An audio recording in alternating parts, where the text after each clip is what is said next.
Did you hit it? Here's a message of importance to millions of people who are continually pale and washed out, weak and run down. Doctors will tell you that these conditions are often caused by a deficiency of iron.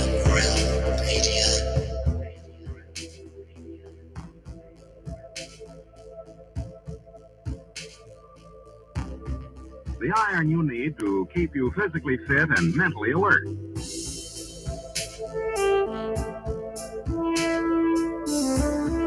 Medical studies show that 2 out of 3 women and many, many men lack the daily iron your body requires in a form your body can easily use and put to work.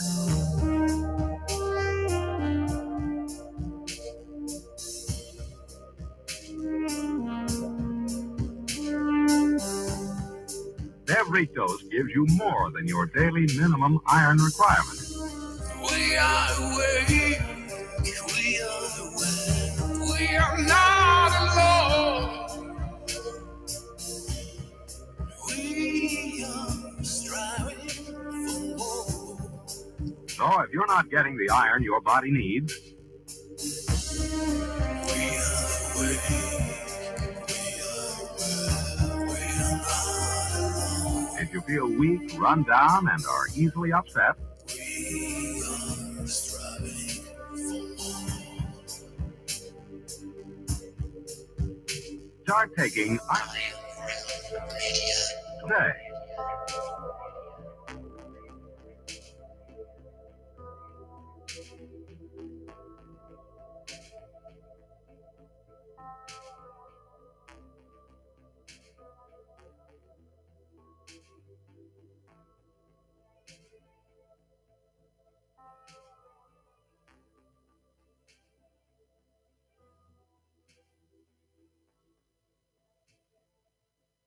It's Friday, my dudes. Yeah, but is it Friday? Thank God it's Friday. All right, then. I'll take your word for it. Happy Friday, everybody. If that's the case, welcome to Have No Sphere right here on the Iron Realm Media YouTube channel. My name is Josh Corey. And yeah, it's been a couple weeks, feels like 2 or 3, maybe. Shit, I don't know. But a nice little break. We even took a break this morning from the Ironworx. Mainly because the fellas and I were up late playing games. It was Nemo's fault. It was Nemo's fault. We'll blame Nemo. Nemo did it. But since we've not had a chance to speak to Cami in a while, I want to jump right in and say hello to Mrs. Cami Knodel. You might recognize her from her channel here on YouTube, Aisling717. Cami, happy Thanksgiving. Happy, all that stuff that we've not been able to discuss over the last couple weeks. Happy. We made it through this far. Loving hearing the guys play the games at night. So I have to say I like that a lot. I hear the giggles through the walls, and it's a happy sound. Feels like that time of year where you just kick back because you feel like you've had too much turkey, even though I have not officially baked the turkey at this house. I was going to I saw the price of turkey at $2.69 a pound for the fresh turkey, and said I know right after Thanksgiving the price is going to go quite a bit down, and it will taste just as good then. So we're going to be having our Thanksgiving dinner probably in the next day or two because I am a fan of the turkey. Did you have a good Thanksgiving? Mine was uneventful, nice and quiet, the way I prefer it. We went over and hung out with my wife's parents for a little bit, and that was about the extent of it. Over there for a couple hours, had traditional stuffs, and called it a day. Did some dishes, and we came home. We didn't do the traditional stuff here. We had the quiet day, and we did eat all day. We had, oddities. We had potato salad, and we had macaroni and cheese, and I don't know, we ate all day. We had fried chicken, and again, not traditional Thanksgiving food, but we did make it a lazy day about eating, and then figured that we can justify another one coming up by delaying it. So I think we did overall pretty good and pretty smart with it. Well, that's the way to do it. As long as you can self-justify, that's key. I can do that. And it's not necessarily this proverbial we, because you're referring to both your husband and your son, but another individual as well, Mr. Zachary Zabala, there in the household. You might recognize him from his channel here on the YouTube's Good Times for All. But don't let that confuse you, because it is spelled a little wonky. It's GUDTIMS, the number 4 ALL. Hiya, Zach. Supposed to tell people how to spell it, Josh. Well, how's everybody doing? Oh, yeah. Happy Friday, my friend. It is Friday. Josh almost didn't remember it was Friday. It was funny. No. Josh did not. It wasn't like, oh, man, I almost forgot that. Nope. I completely forgot that.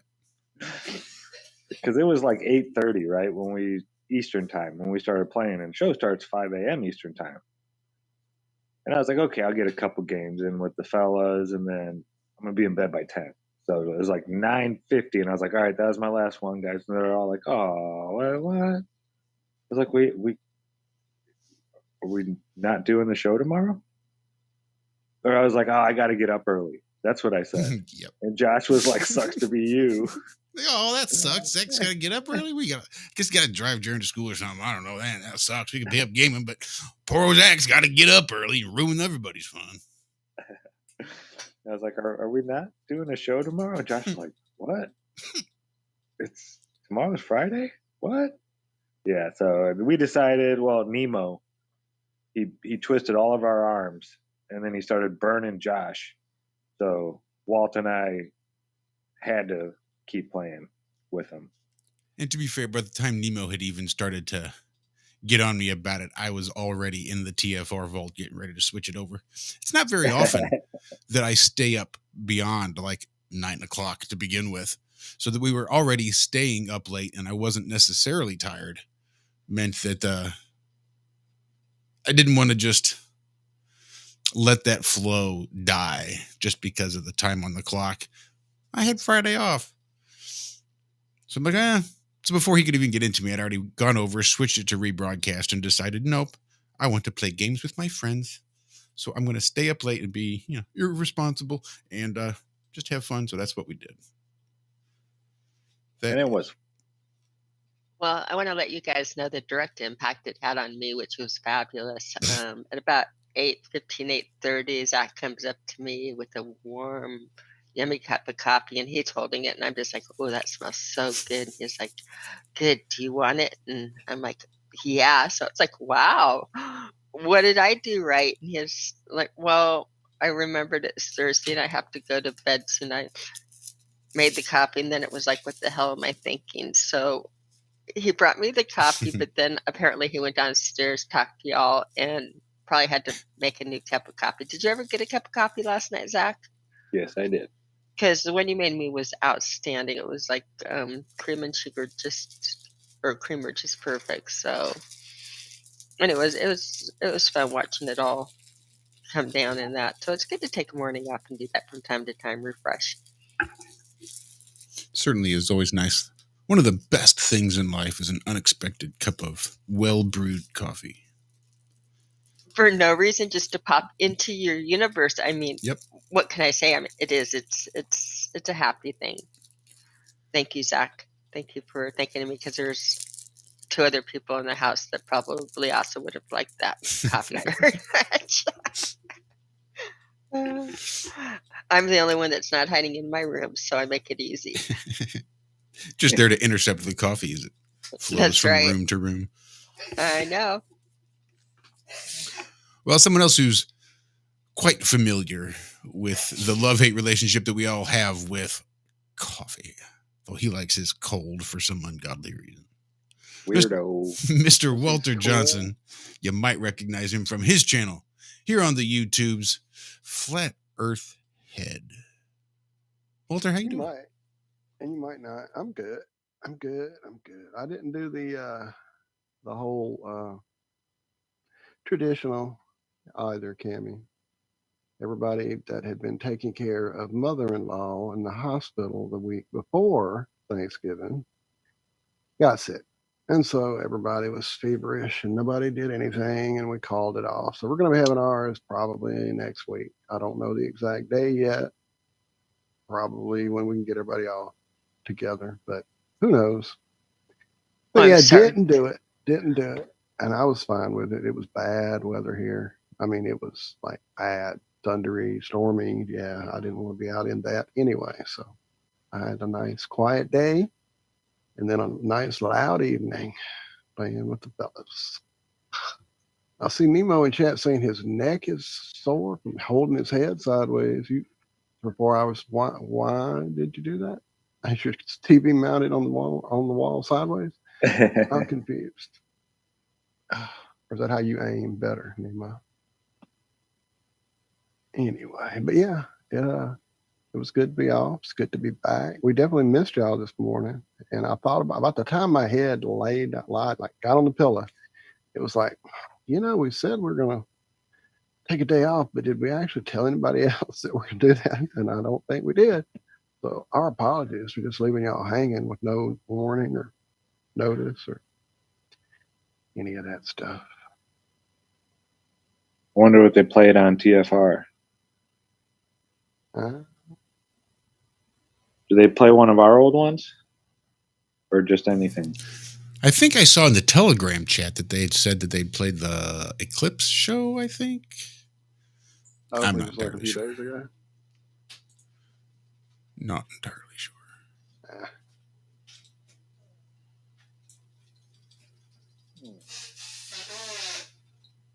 Right? Yep. And I've done absolutely no research, or I haven't really watched much in the way of anything. Not at all. I've been doing a lot of digging around guitar websites, trying to find a replacement tremolo arm for my 83 Gibson collar tremolo. And it doesn't exist anymore, apparently. There's some that are close and some will screw in there, but they still have wiggle room and they're not right. And I do not know why that's a thing when it was a pretty popular guitar when I bought it. So don't know. I've looked everywhere. Anybody has any sites I haven't tried on the guitar end of things, throw them my way, because I've been to quite a few deep holes. But that's been my life. It's been guitar, digging through guitar stuff, digging through Black Friday sales, trying to get a little pickup exchange going on my current guitar. Is that still a big thing? Do they still have the Black Friday sales? Yeah, everybody's trying to get everybody to spend money. I mean, I figure if I'm going to buy a pair of pickups or a neck I have never adjustment gone tool out or shopping something, on they Black just do it Friday. cheap. Never. I take that back. I think once when I was younger, like 18, 19, we went to the mall, Twin Pines Mall there in Hobart, and I couldn't find a parking spot. I was like, this is ridiculous. Yeah. I don't want to be in there with all those people. But I think we actually drove around for like a half hour until a spot opened. I mean, it was ridiculous. I've never done it again. All the lines are super long. All the deals are already sold out within the first like hour, half hour, 10 minutes, whatever it takes. Yeah, I don't get it. And it seems like everything else costs more. Like, yeah, certain things are on sale, but you go and you check the prices of other things and they're more expensive than you could find them other places.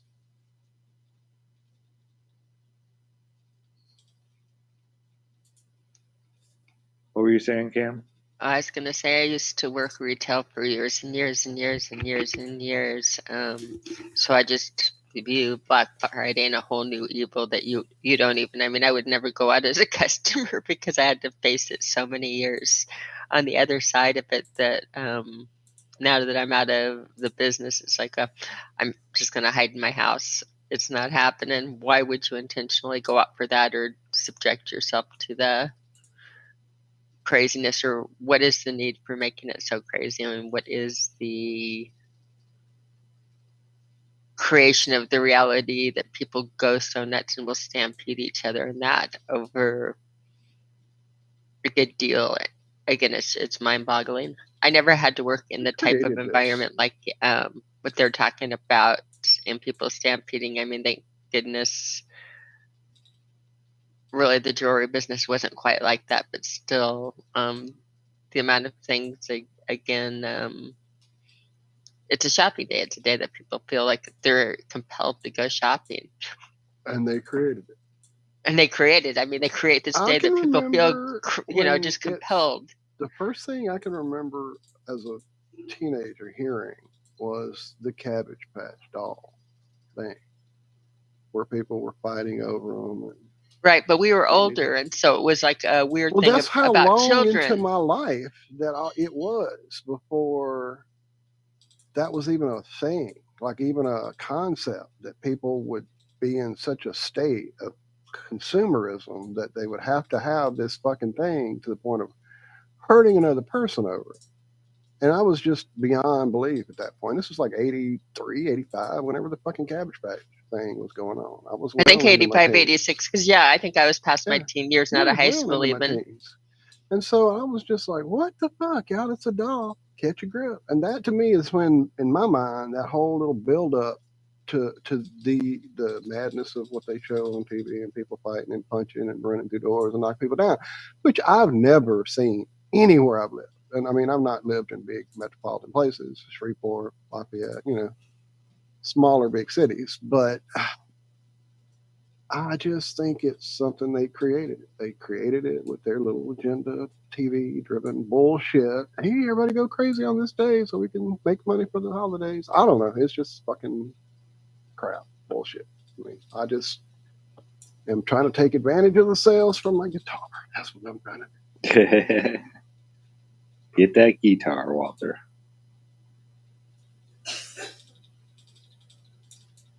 So I saw an interesting article. Is News Nation, what is that? Is that anybody? I've never heard of them before.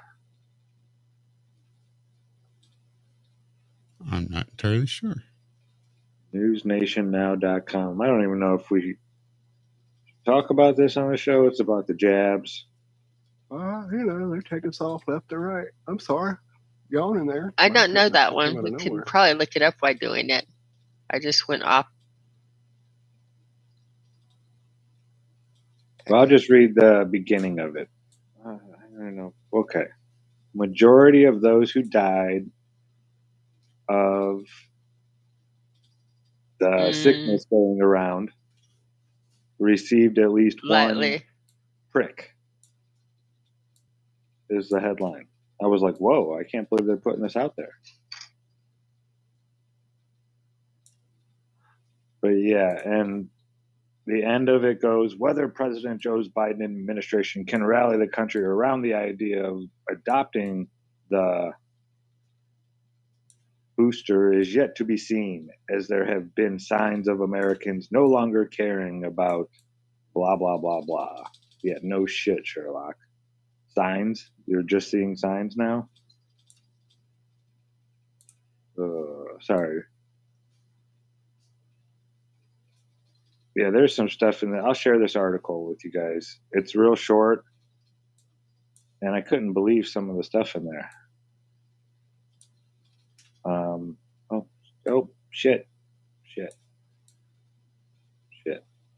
Shit. Goddamn. There we go. Copied. Okay. Yeah, there was some interesting stuff in this article. I couldn't believe they're admitting it. And then just some fake stuff. That's like, no, because I got the chicken pox once, and now my body's immune to it now. That's how that works. I don't get the chicken pox when I'm older because time wore off my immune system's ability to defend against chicken pox. It doesn't work that way. So what they're saying in that article right there, there's some stuff in there that's just nonsense. But it's wild how, and over in Europe, I hear stuff is going through court now. Like things are going, what's going on there, and this is where you have to be really, really careful. Zack is, oops, and I think I just said that in there. In Europe, in Parliament, they're having the different hearings and that on it, and they're putting out really good information. But the thing about it is in order to share the information from the hearings, you need to cite it and cite it out of, cite it along with like the clips of Parliament doing it as a clip, because overall it doesn't matter unless you do the cited things and worded exactly word for word what they said, not in just this is what it meant. They will take you down on YouTube, and we've been watching it happen to different people. So until it looks like TikTok is going to ease up a little bit on it, but right now YouTube is still running things that if it's considered medical advice or that, they are highly I know it's censoring. just crazy though, because people. I mean, most people. I know Vincent Rhodes. He's really good at it. If you guys aren't subscribed to Vincent Rhodes, I know he does early shows a lot. Usually starting, I think, around 9 o'clock a.m. Eastern. He might have a live stream, but he talks about all this stuff. But he goes through all that, and he just says exactly what's in the articles. Exactly. He does exact citing, quoting, and shows it Yeah. alongside saying that he is following the guidelines. So unless it's almost like you have to prove that exact line in order for them not to arbitrarily take you out. In Yeah. other words, they're not really even listening to what you're saying. You're just not supposed to be talking about it. So yeah, Dr. John Campbell also gets around putting out a lot of information. He's going to put out a lot of things that a lot of people here disagree with, but he'll also put out a lot of good information on studies, just reading the actual studies and what's going through. That's very eye-opening. And so he puts a lot of the papers and different things out on the table and court cases and that you don't normally see. So it's a good way of getting some of the information, but it's hard to share it with you on YouTube because, again, without putting your citing, without presenting it the way that they're presenting it, it's not being allowed. I don't agree with it that it's not being allowed, I could but it's a fact. understand if it was actual medical misinformation. No, it's But with this one, I mean, what has it been from the conspiracy theory to fact? About 6 months. You hear the conspiracy theory that this is going on and this is happening, and 6 months later in the news it's what they're reading. Mm-hmm. So I mean, was it medical misinformation, or are they just censoring? Because you don't hear them censor the people that are talking good about it, even though they don't have a doctor's degree and aren't fully reading what is exactly only being said. They're giving their opinions, but since the opinion is in the way that YouTube wants it to go, then it's okay to give your medical opinion, even though you're not a medical physician. Zack, Zabala. My sweetheart, you are not reading the Atlantic Journal enough. Don't you know there have been studies in China? China has got it right. And what they need to do is, in order to get us to accept their view, is take the other viewpoint away. It just shouldn't be on the table. Now, I know because you believe in freedom and that. So we're just going to go straight full board communism, like after. If they have their way, hell yeah.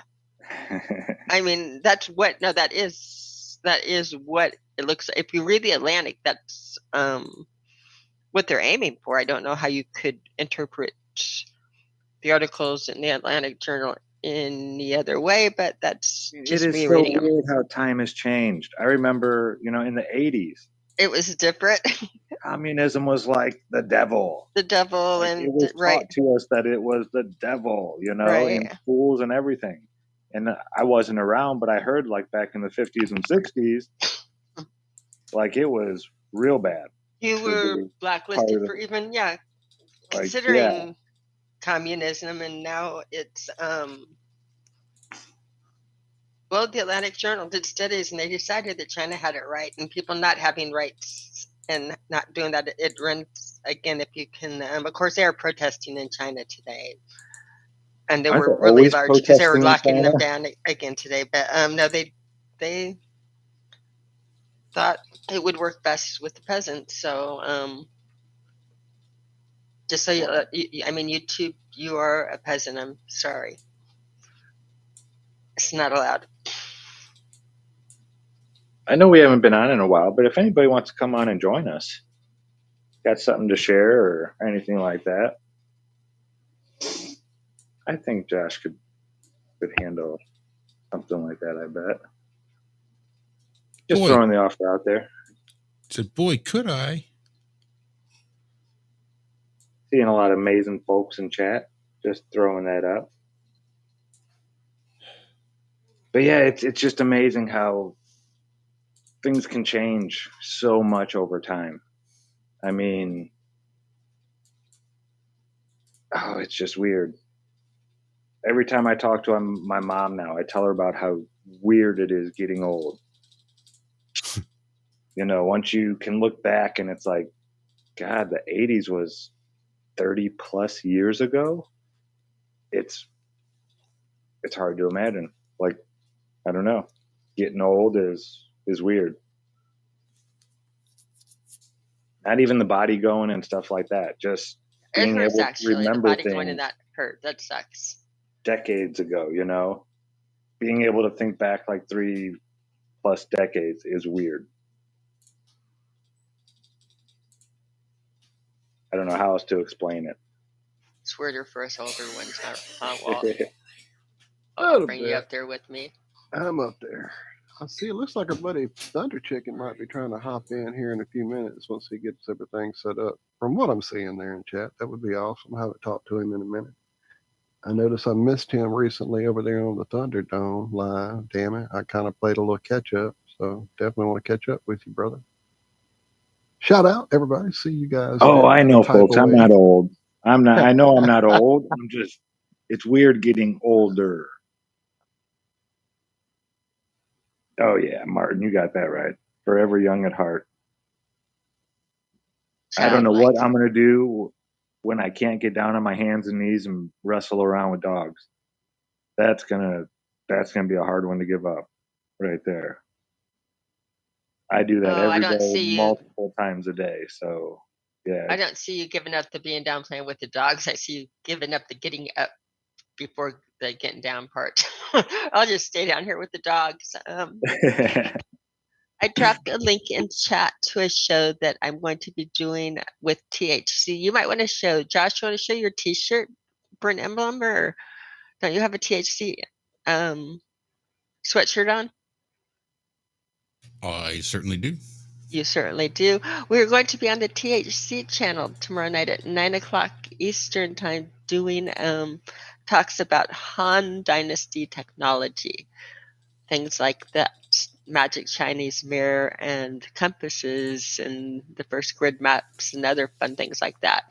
So yeah, THC channel. I'm dropping a link in the chat, and I did notice on dropping the link that he spelled my last name wrong, so I will have to give him total shit on that, but he was probably stoned. So THC. There we go. Truth or Hour of Comedy channel. Mr. Mike LeBras, shout out.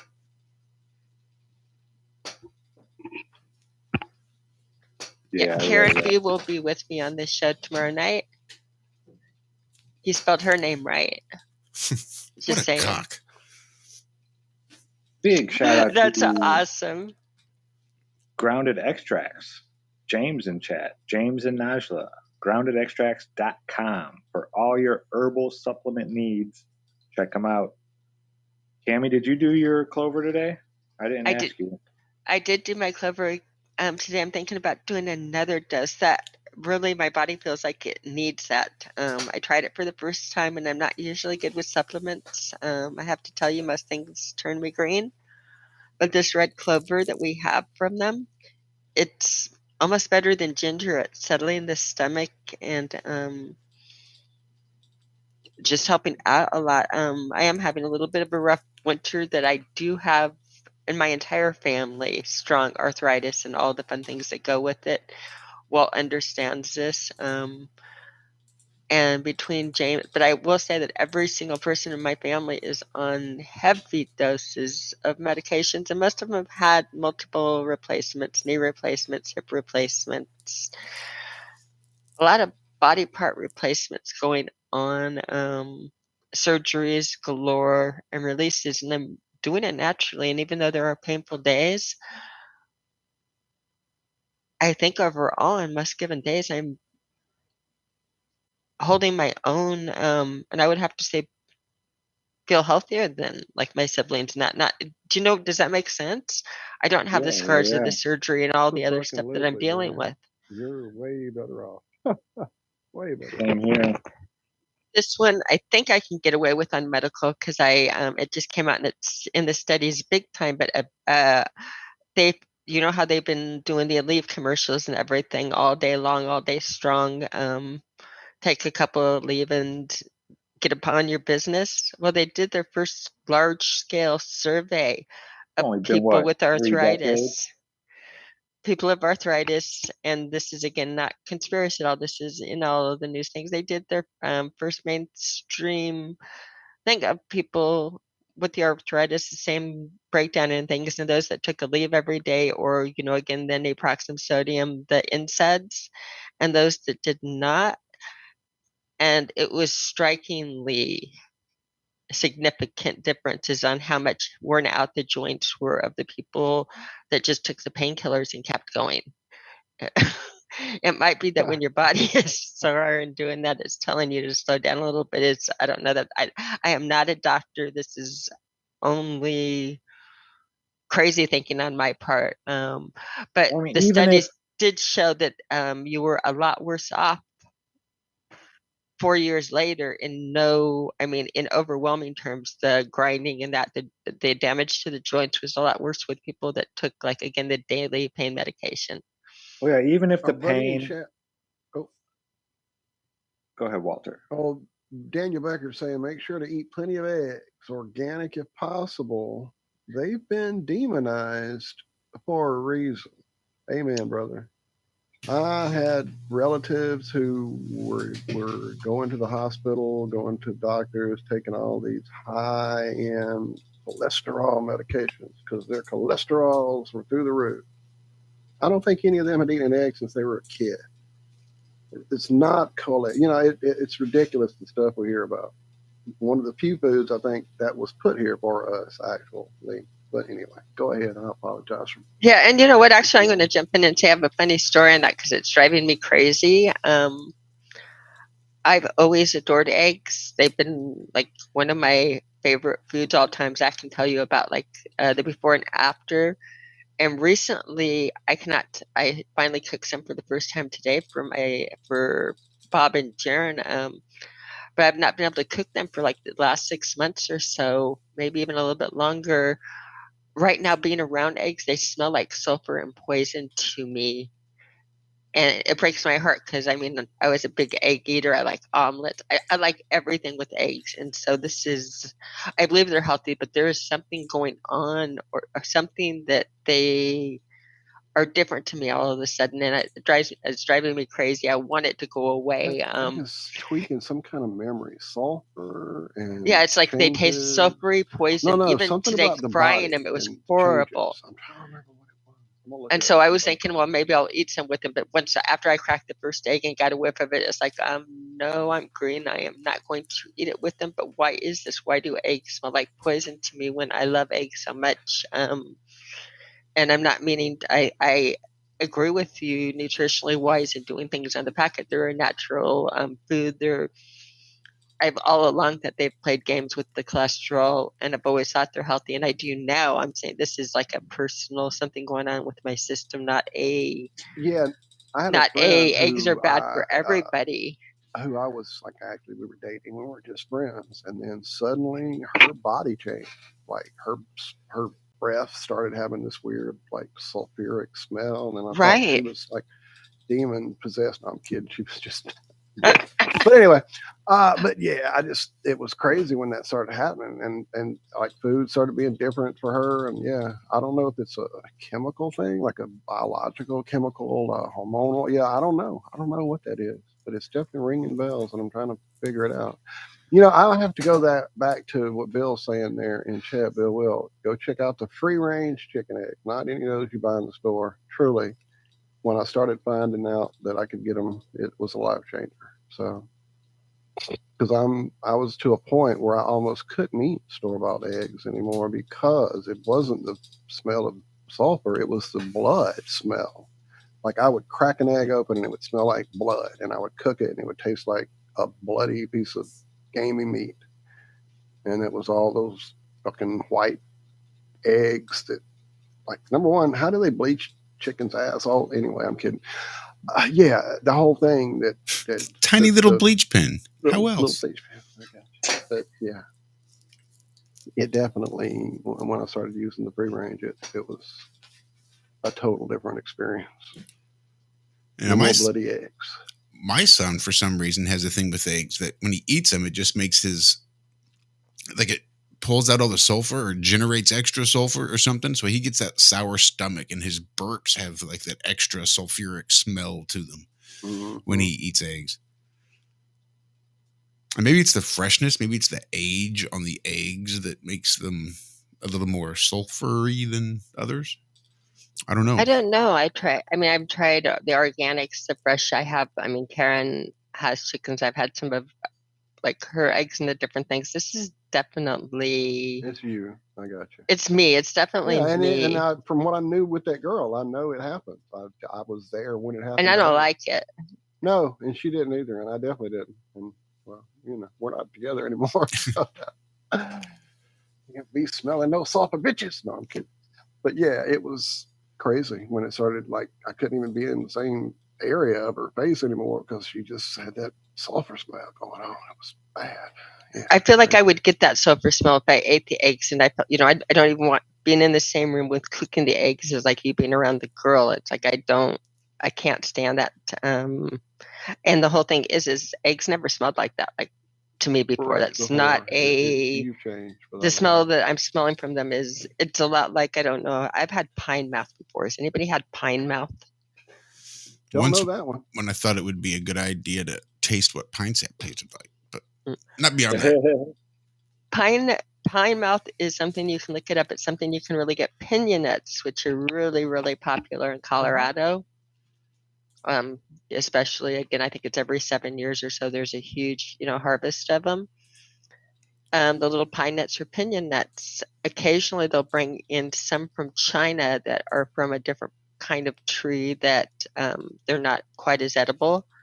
And it will put like this heavy taste of a pine, like needle, the strongest taste of it in your mouth that will stay there for a couple of weeks if you get some of these nuts mixed in with your pine nuts. It made for a special dinner party one year for me when I put the pine nuts in the salad and nobody could taste anything for a few weeks. I don't know that one. I was the hostess with the mostest. I bet. But parties after that one, huh?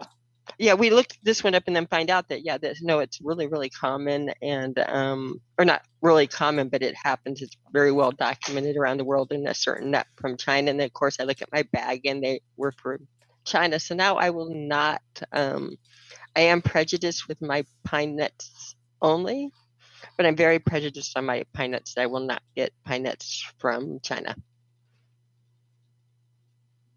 I would recommend the same because you really don't, it just makes everything taste bad other than things tasting bad for a couple of weeks and it does go away. It's just really annoying. So apparently Nora had parosmia. It only affected her sense of garlic, cooked onions, moped fuel, and coffee. Wow. That is crazy. Yeah. No, I love the smell of coffee. Is that an egg on screen, or is that supposed to be the moon? Is that?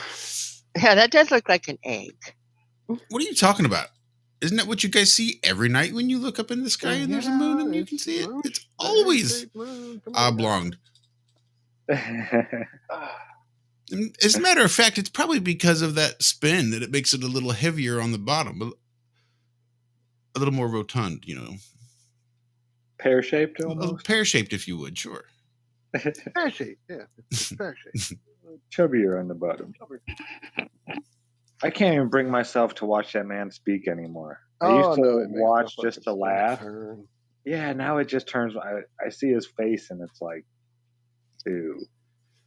And it's not like anger or rage. It's like disgust. Don't incite violence now, Zachary.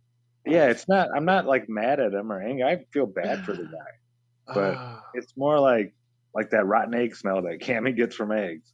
Whenever I see his without a face now, I doubt. get that face, just like ew. Evil sulfur. I do want to give a quick shout out to Big Pine Sailing for sending us this picture in our Telegram group. Arr. And if you're not a member of our Telegram group, feel free to head over there. It was here that this morning when I realized that, never did drop a message for the people, and they're probably going to be waiting for us. I know you did it too. I did say that. And they We were. never told them. So yeah, I didn't drop this message till it was 10:15 this morning, but Well, better late than. No, that really sucks. We should have told you. I'm sorry. So I was watching a video that was like crazy things from the 50s and 60s. And it was about children's toys that could kill your children. And I realized. I remember a couple of those still being around. Yeah. I realized with great sadness that means that like these chemistry sets and that I grew up with, they're not available. No wonder I wasn't able to find one when shopping for my son, and they're long gone. I know what sulfur smells like because I used to have chemistry sets with sulfur and different things. We'd make stink bombs. Yes, ma'am. Yes, ma'am. That's taken away from children. Kits that you can find if you look and dig really hard are a joke. It's such a total joke. I mean, my 8-year-old version was like 56 things that you could burn through, and right, you could do some serious stuff. Man. Do some serious stuff. Building, all kind of crap, radio crap. Could you start fires with it? Yes, that was the whole point. That was what we did. Who was? What? We didn't do that, Mom. What? No. It was like that. We found it. It's part of the learning process, but okay, it was saddening to see it like marketed as evil, like the favorite toys you had, the clackers. My favorite were the lawn darts. Oh, the jarts. We always played jarts at Grandma and Grandpa's house. That was like the best. We had those at our family reunions forever. Like even after they were taken off the shelf. Off the market. Yeah, my grandfather too. He thought it was crazy they were taken off, but yeah. You stand away from them. The same with horseshoes and that. You don't stand in the line of fire, but they keep removing all these ways we used to have, but then the herd, and here we are with a world full of idiots. I'm just saying. Just press the buttons on the computer. They need to make it so if you hit buttons in a certain order on the computer, it zaps you. I have a VR set for you. Hang on. So let me get this straight. If I just type in left, right, up, down, Control Alt Delete, I'll just die. Yeah, no cheating anymore. Zach, how does the song go? Up, down, left, right, B, A, start. Just because we cheat doesn't mean we're not smart. That's right.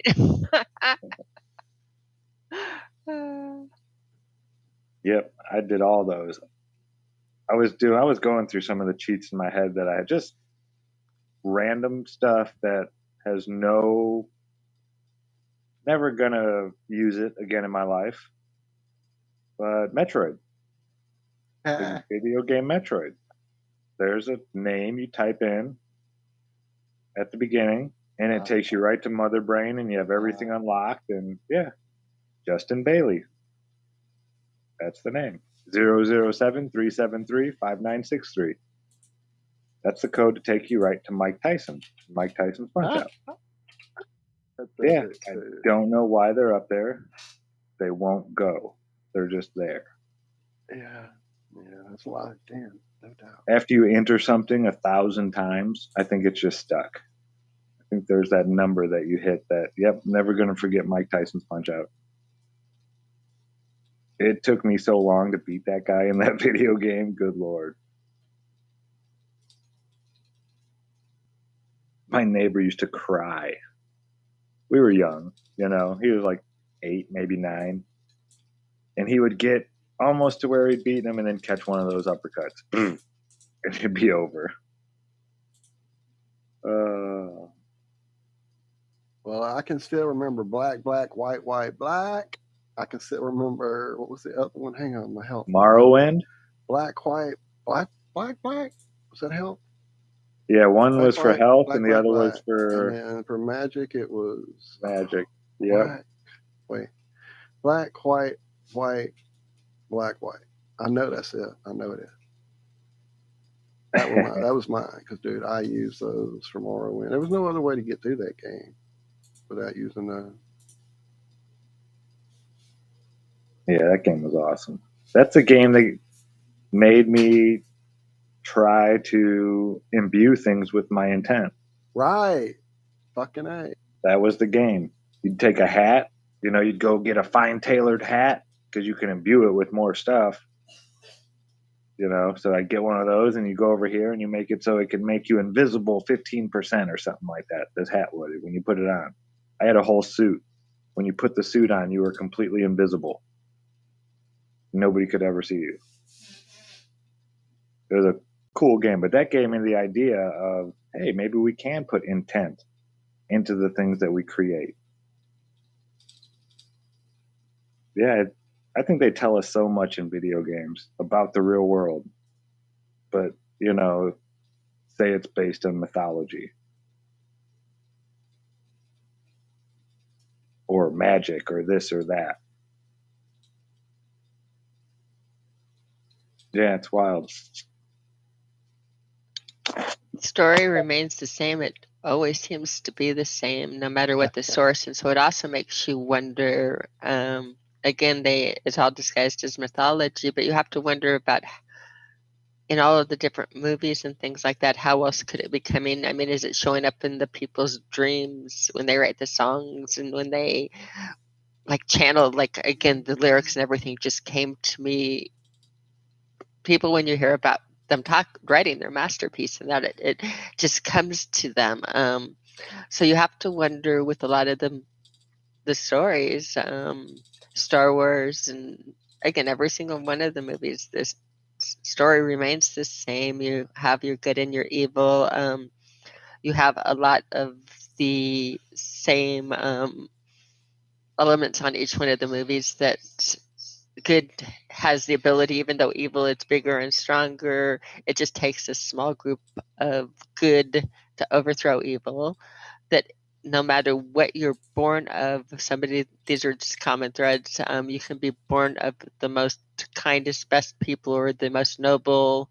That shows up in the tarot cards too, and all the mystery can be born of that. And then the next generation can be the worst of the worst, or you can be born of the worst and be the most greedy person in the world, and have somebody that connects with the force with the most pure energy. Again, it shows you that even within like the bloodlines and that might be an amount that you can connect to your dreams and that, but it doesn't tell you ever your choice, will you use it for good or bad. And so it does show that through the generations, even though you might have like a dynamic quality of strength and power, it's how you use the power. So all of these movies show you the same thing. All of the songs tell you the same things. And Find the Stairway of Heaven, again, a way to, all of it is pretty much realm based if you really, really think about it. Yeah.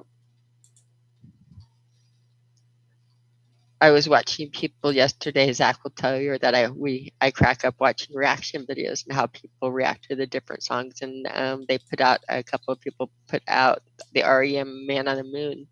And they're like, what do you think they mean with something up their sleeve? And nothing is real. Do you think they think that the moon landings didn't happen? And I'm like listening to the Sheng couple. Now, keep in mind the Sheng couple also, when the song they did prior to that was Cocaine Blues by Johnny Cash, and they got stuck for 10 minutes wanting to know about taking a shot of cocaine, because don't you put that up your nose. They were completely, what do they mean by shot? Do you drink it in a shot glass? Or so you take it with a grain of salt, but it's fun to watch him react. Why did he shoot that bad bitch down? Yeah, why did he shoot the bad bitch down in the? Oh, and again, today's generation on how politically correct they've grown up and listening to some of the music of the 70s and 80s is funnier than hell because,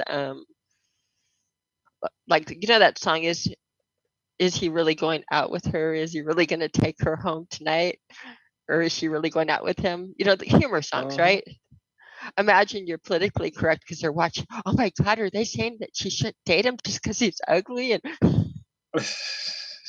I mean, they get totally offended, like this song is wrong. How would they let this on the airways? People in these young people and their feelings so much. I don't think that it's going to be good in about 20, 30 years. These people, once they become adults and realize that life's not fair. That was a lesson I learned at a very young age. My mom, bless her heart, made sure of it. Whenever I uttered that nonsense phrase, that's not fair, she said, yep, life's not fair. Get used to it. And did you hold a tantrum and get your way? No. Okay, what would have happened if you would have had a tantrum? Your mom would not have, I've seen it of your mom. Your mom would not have put up with you having a tantrum to get your way. The problem is going right now is that the women are like doing a lot of it, just putting their children right in daycare. They're overwhelmed with getting different things done. You have the different dynamics, and there's nobody to tell these children you don't have a fit to get your way. And so in the dynamic situations, they learn if you have a tantrum, you can't get your way because, like, again, daycare is dealing with too many people or whatever. You can pretty much tantrum your way through life, and this is like the scariest thing of it because we've already seen.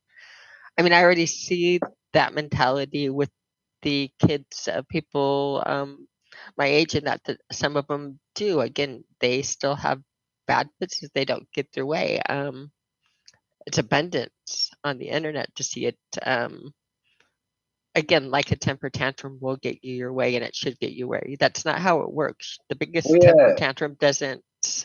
That's not how you win. I mean, And and now again, most of us had not most of us, but some of us were blessed to have mothers like your Jenny or my Jenny grew up in families where you understood, you know, life isn't fair, and throwing a tantrum is not how you get your way. That's called being a brat. Some people never well, learn now that. They there's social just grew media, up. Yeah, right? they grew up. So even if your friends or nobody around you, your family, are on your side, you can go post it on social media and you're guaranteed to get somebody on your side to vindicate what you're saying and this and that. So how are you ever wrong if you can always go somewhere and be told that you're right? You know? And it's weird because the internet is so vast. It's like an ocean of people. But yet somebody you're never going to meet or know or share a magnetic field with, can have the same point of view as you, and I don't know, it's weird. I think the internet is a great thing for sharing ideas and information and stuff like that. But if you go and bitch on the internet about anything, you're going to find somebody that sees it your way, even if you're completely 100% wrong. And I don't know if that's so much a good thing. What do you think, Josh? You're always good at pulling apart my thoughts, explaining to me where I'm going wrong. I mean, I don't really have a whole lot to particularly add to it. I mean, I only do it when people are having a hard time getting their thoughts out, expressing it themselves, and I try not to, honestly. But I reflexively tend to finish people's sentences and help them maybe get their point across a little better, but only when they need help. That's the great thing about having this show here is that it's not very often that I feel the need to finish people's sentences, except maybe my own.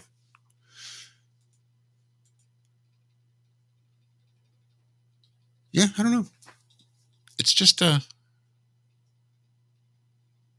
such a fucking crazy world right now. I've got so little faith in anything these days that it almost makes me a little nervous. Not nervous per se, I guess, but I wish I were more optimistic, a little more hopeful. Not even those words. See, this is why I wish I had somebody who would finish my sentences for me and help me articulate the thoughts I'm trying to express.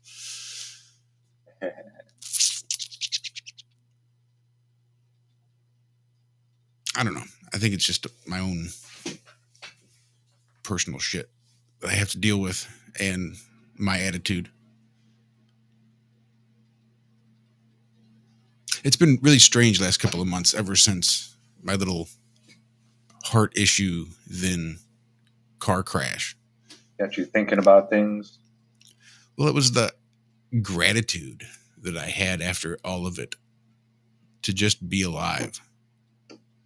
And man, did those rose-colored glasses get taken off pretty quick. And now I'm just back to being a grumpy old bastard. Coming down from that. I didn't want to. I wanted to try to hold on to that for as long as I could. I really did. But given the fact that I still don't have a car replaced from the one that got totaled is making it a bit more difficult. But I think there's a lot of that going on right now where people are really starting to question all of those institutions that they held, maybe not dear, not that they held all these things closely and dearly to them, that they so loved them, but they thought they could count on them.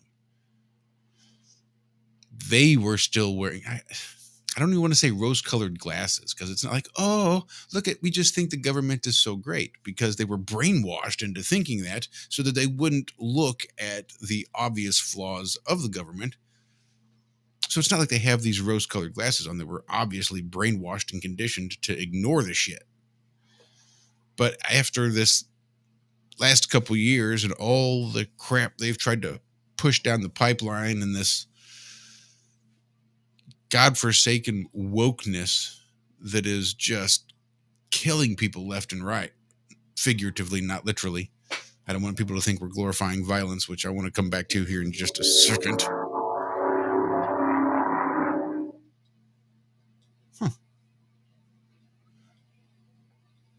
Sorry. That's where I was. But I think people are really starting to realize that they just can't trust the liars anymore. Oh, the people that lie, maybe we ought not be trusting them because they lie. And it's an awakening process. I see it happening on all different sorts of levels. But one of those things that is really exciting is this flat earth awakening and all these new people and new faces. I did take it upon myself to create a group in the Flat Earth, Sun, Moon, and Zodiac Clock app Friend Finder section where you can create group chats. And I did one for Midwest Flat Earthers. And people have just sort of been trickling in. I've not really done much with it other than say hello, but I don't like promote it or anything. But somebody came on there and had mentioned to the fact that they wished that they had heard me all those years ago on the Dave Glover show, because they really would have loved to have found all this information much earlier. And it's like they were just frustrated that the information was there and they just weren't privy to it, didn't have access. It's one thing if you're not around it and you don't realize it, but to be so close yet so far, he just said he really wished he'd had a chance to hear it 5-6 years ago, however long ago that was, 2015. 7 years, going on 8 years ago, Josh. That's gross. 5, 6, little short. Man. Would you give up, all the stuff you know about flat earth and everything, all the friends you've made and everything, just to get to do it again? To go through and have your mind blown at because after flat Earth, it's like, well, what's gonna blow your mind more than that? I still think there's things out there. I think Jerry Marzinski needs to be spread far and wide in what he's talking about. Because I think that's one of those that people really need to understand and know, because it really does affect us all. But flat Earth, would you go through it again if you could? Just for the amazement and wonder of it all, and just every day. The first 3 weeks is insane. It's so intense and so emotional, roller coastery. Would you give up everything to have that back? I don't think so. After having talked to all the people that we've talked to over these 8 years, I've come to realize that it's a bit of a razor's edge.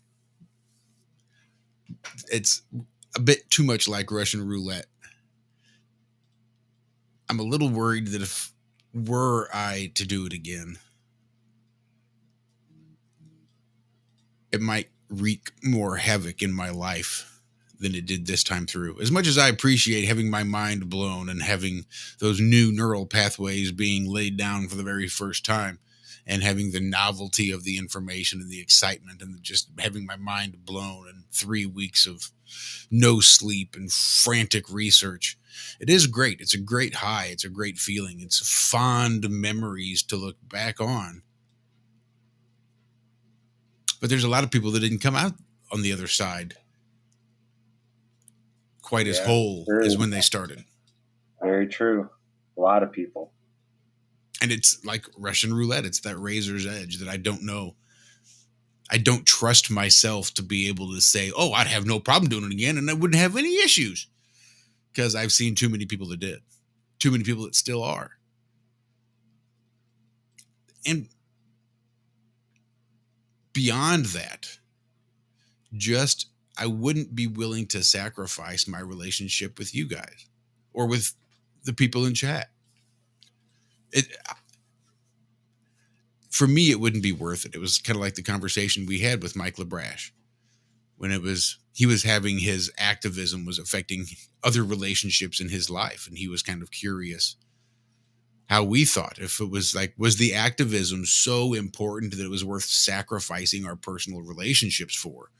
And my answer was pretty blunt that no, it's just not. At the end of the day, the only thing that's going to really matter are those personal relationships. And that's not going to have anything to do with the shape of the earth or what your stance is on it.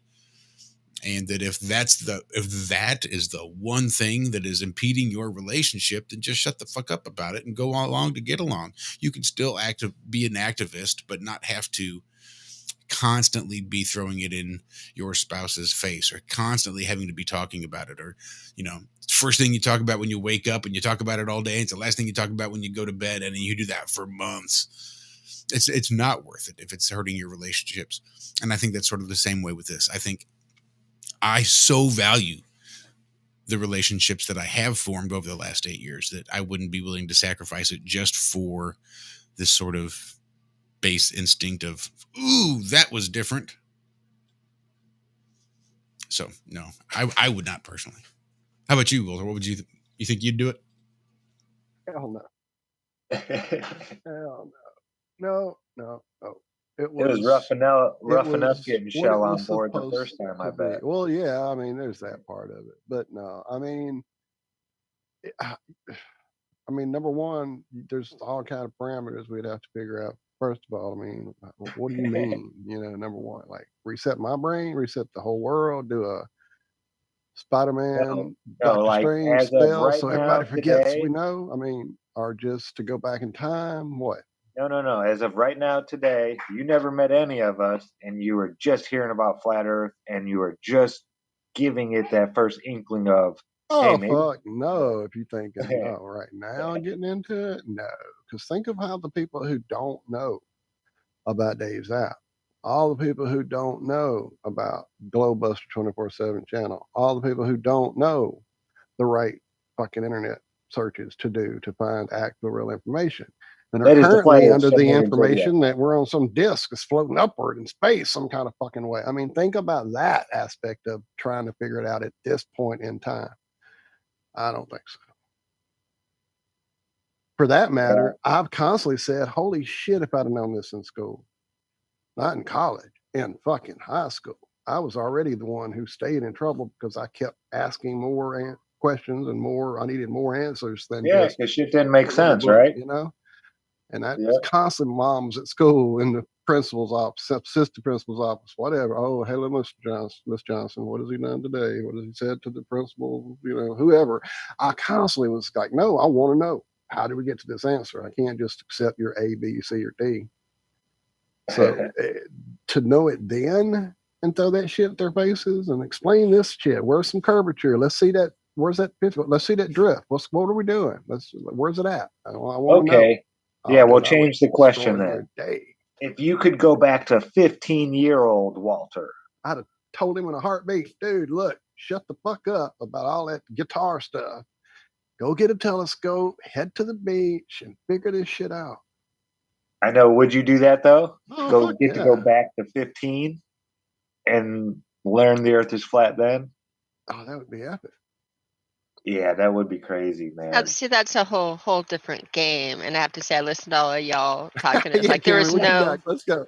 By the way, we have Hank is outside and is not responding, Zach. Get that out. Okay.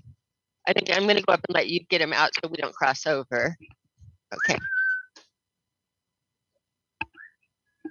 And like, there's no way, because like on the euphoria that you're talking about. Well, what about, again, there wasn't only euphoria. There are peaks and valleys. Anytime you have that type of euphoria, you have the valleys that go along with it, and then not sleeping because like you're learning so much and you don't sleep, and then you pay for it. I would not even consider going back, Zach, on the first one, but going back as a 15-year-old and having, before your mind has been totally again, going through having the light so many years, learning it at an earlier age, that's a game changer. That's a huge game changer, going back to it with the energy, the youth, and the drive.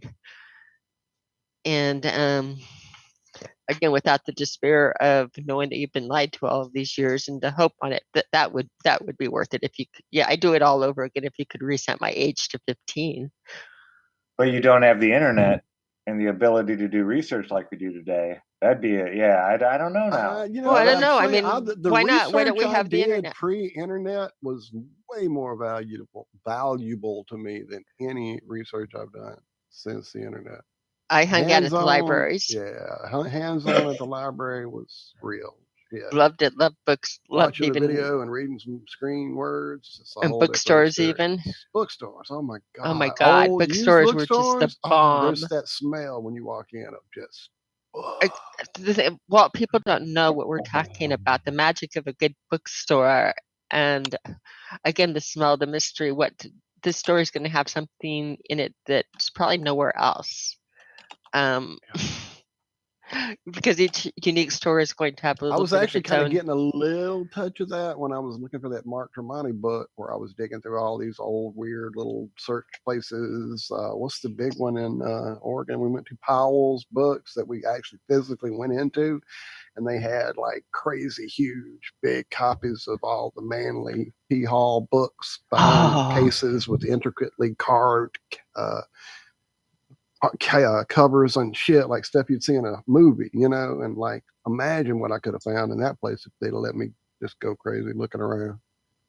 So yeah, I know that my friend Jana, who's in the chat a lot, has got she's got a lot of old books in a fun library at her house. And she is a neighbor to Freeman Fly, who I did not make it over there, but rumor has it he's got a huge book collection, like all through the house, man. I love that. That's awesome. I'm bad. These people that collect and do the old books, I am the worst ever because even though, and again, I've gotten better here, but in Colorado, anytime I was reading, I always combined reading and waterworks together. So I would buy things in paperback, just to know that I'm going to read it in the hot tub outside or in the bathtub upstairs and hit the jets on, and it's going to get wet. I'm going to probably drop it at least one time on a mishap into the water, and it's going to be swollen, but it's a paperback, so I don't care.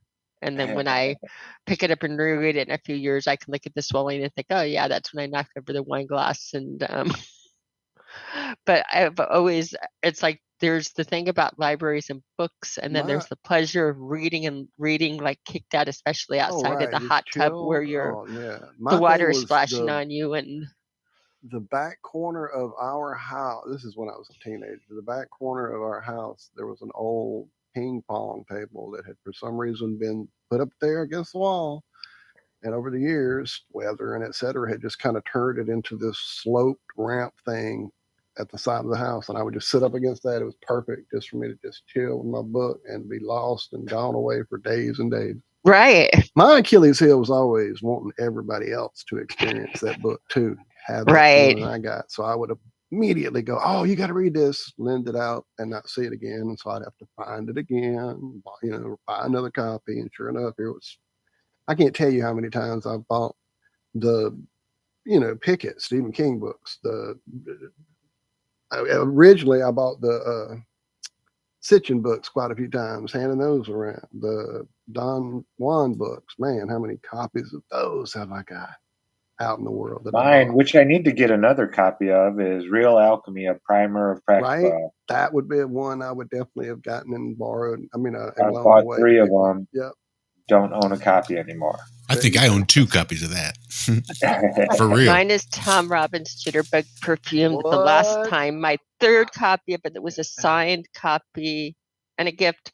Some guy that was staying at my house in town, a dealer, diamond dealer, not drug dealer, but diamond dealer. Right.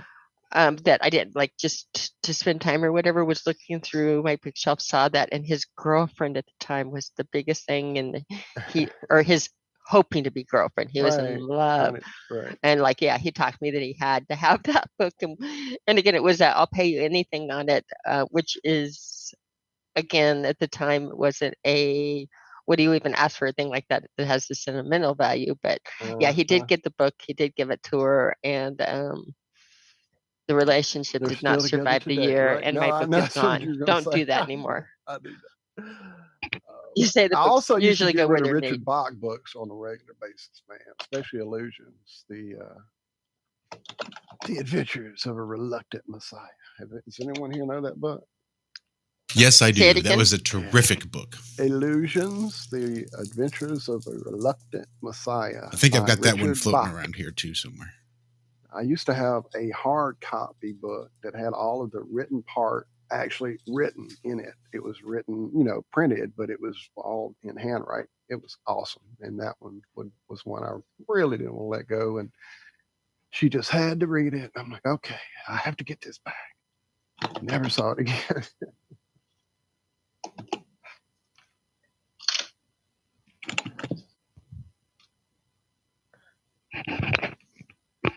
I actually have a weird memory. Well, it's weird how your brain can hold on to weird pieces of information. But Escape from Witch Mountain, the book, I got partially through reading that in, I think, 3rd grade or 4th grade. And somebody named Courtney, a girl named Courtney, was next on the library list or whatever, and she wanted the book. And, she wound up with the book, and I wound up I've never finished the book. And I remember being still probably mad 50 years later, almost 50 years later. Maybe it is 50 years later, not really mad, but why couldn't you have waited another day? But I never did recheck it out and get it. And so I don't think it was that good of a book. It was just not finishing a book. Right. Yeah. Not knowing what happens. That's usually, I fell in love with books. Being one of 5 children and number 4 or 5, so you don't get the TV remote, is what I'm trying to say. So you learn early on that if you're watching the show, or that chances are an older sibling is going to take the remote away, and you'll never see the end of the show. But the book, no matter where you are, you can put it down, and when you pick it up, it's in the same place, so you can actually finish a story. So it was a skill I learned early on that I just liked the book's better than the TV, and then you'd read the book and you'd see it, the movie or that, and it's like, oh my God, they got so much of it wrong. It's so much better in the book when it's playing out in your mind. So Yeah, I didn't become a reader until I got older. When I was younger, I don't think I read a full book that I was supposed to after second grade. I remember like in fourth grade, I was already like just reading, The bare minimum. yeah, this chapter, I'd skip around just so I knew some parts of it and I could get a passing, whatever. I didn't like to read. I don't know. I'd rather be outside playing basketball or baseball or football or shooting a gun or something. I was a little boy. Right. Well, I did those things too, but I definitely, I mean, I found it actually, but I have memories of having books in my hand and like trying to work it out and what the hell's going on here when I was still in diapers. And I have photos somewhere floating around on my old phone that I took when we were going through, old photographs and stuff after mom passed there in Oregon, and found a picture. There I am, diapers, book, just engrossed in my lap. Not ever was I the one that would tear out the pages and chew on them or, chew on the corner of the book. None of that for me. I was all about wanting that information and made her teach me how to read when I finally saw the first comic book, because here's these bright pictures and words. Okay, we got to know what's going on here. And so, like, probably by 3, I was reading those books. Yeah, the comic book thing was already done by the time maybe we never really got into it. Any of my friends or there was a window that closed probably 77 or 78 and didn't open back up again until late 80s, early 90s with comic books. See, that was my window right there. I was born that was a window where they closed off. I don't know, it was between video games and between them damn video games. Just different, things being pushed, everybody getting their little Walkman, everybody getting their little TV in their room, etc. It became screens and music instead of pictures and words. That was sort of the end of the written word. Mm-hmm. And then that little brief collector's frenzy that brought it back around in the 90s, I was lucky I caught that when I did, because man, it was a brief flame out. But I definitely got some great reading in during that time. Some of the best books I've ever read during that period were literal, like, novels with pictures in it. The Dark Knight Returns is one of the most amazing. The Death of Superman, books. Remember that one? Oh, that thing was so long. Great, man. So great stuff. And the artwork, oh my goodness, could those people draw? Bobo, I see you in chat. Oh yeah, dude. Yeah, the artists are like, I've still got. I know I can look right now. There's my first Max with the Sam Keith art right there, framed behind me. There's this alien artwork he did with Dark Horse. But I don't have his artwork. I've got the colorist's artwork, but it's on his inks, so it sort of counts. But yeah, I got deep into his stuff.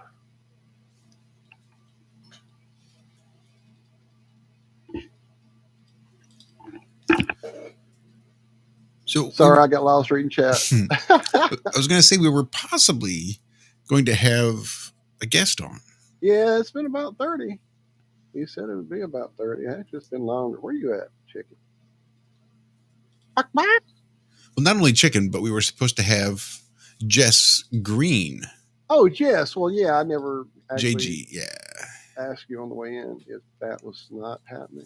What's going on? I dropped her a link just in case. I know she had a lot of things going on tonight and this weekend and wasn't sure she'd be able to actually then pull herself away. I did get a message from her about a half hour ago saying she's never used Zoom or Skype or made a video call ever of any sort in her life. And she thought she'd had it figured out, but maybe she didn't. So I'm still not sure if she's going to keep trying, if I need to give her a hand and try to walk her through it, or what's going on there. But definitely do. If she hops in chat, we can help maybe walk her through. Or, possibly. So it's not impossible. She might just come. Make it work out for you. Just let us know. What's up, dog? I see you hitting. Well, I know on some phones, right? The app doesn't like to work when you click on a link, like say from Skype or Telegram or something like that, you'll have to go to your browser, your internet browser, and put the link into the search engine. Yeah, I didn't think about that. You are right. I forgot. Once you got it and it's in that app, you're good. But to get to that point, it's a struggle. Yep. And every time they did that reset thing where it lost all of it, I remember I'd have to ask you guys for the link so I could do that. It used to be Zoom never had that issue before when they would do updates. Now it's all wonky, and they changed something to where it's not the same. When Bob worked computers, we used to call that Bill's Way. When everything was working fine and they'd update it, so they'd change it and it didn't anymore. Yeah. ID10 errors. They did resist it, though, Zach. You are right. The Zoom people took longer to jump on that wagon. Let's fix things not broken every week. We all had to fix our pictures coming in tonight, so. Except for Cami. And it seems like yours is back, Cami. I thought you had fixed it. You said. Am I gone? I'm little now. I thought I fixed it too, but I'm itty bitty. It's weird. But it's back to little. I don't know. I don't know what I did. But I'm in the background having. It's all good. You don't worry about it. We know who you are. Doing a little bit of chat response. Liz, chocolate. I'm the opposite of you. I didn't really like chocolate before, and all of a sudden I like chocolate a lot better. But I was never. Growing up. I would have rather had a strawberry, with whipped cream pie or cake than a chocolate cake or anything like that. Or vanilla ice cream or something, But chocolate never was my favorite, and it's becoming my favorite. So like chocolate is a flavor I like. So we were talking about chocolate. I'm sorry, I thought you were done, Cami. Say that again? I'm sorry, I thought you'd... my thing is off suddenly. I think I've got something going on. I must have a video playing too. You're just a touch low too, Walter. They're still saying something happened. I saw things happen on my screen suddenly, and now everything's wonky. So I'm stepping on Cami, and I don't think I'm... All right, let me see what I can do. I can fix this. Okay, so is that better? Hi. No? A little bit. You can probably go a little bit better. A couple more notches. But you were a little bit in. I know that sound. Kind of what, 2 arms in to know that. Good evening, caller. Thanks for calling. Have no sphere. I'm doing well.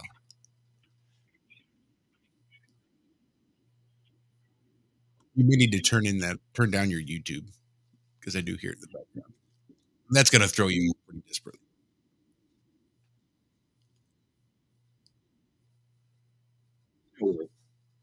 Yep, we're here. Yeah, you'll definitely want to turn that TV down back there, though. Mess you up.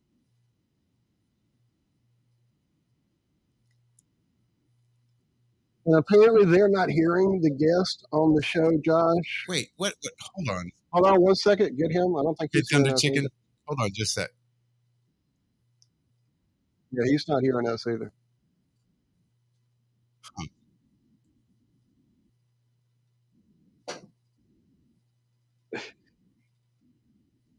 I think people can't hear us.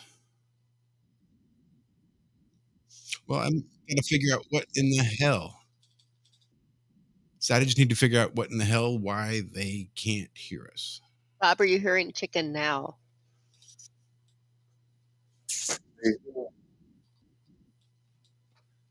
I can, but I'm in the show, so it's not saying they hear Josh, but not the guest. And that doesn't make any sense because we're both going into the same box. But it's true. So if you not lie about it, can't hear the caller. This will lie either. It's true. They can't hear the guests. All right. Well, I can fix it.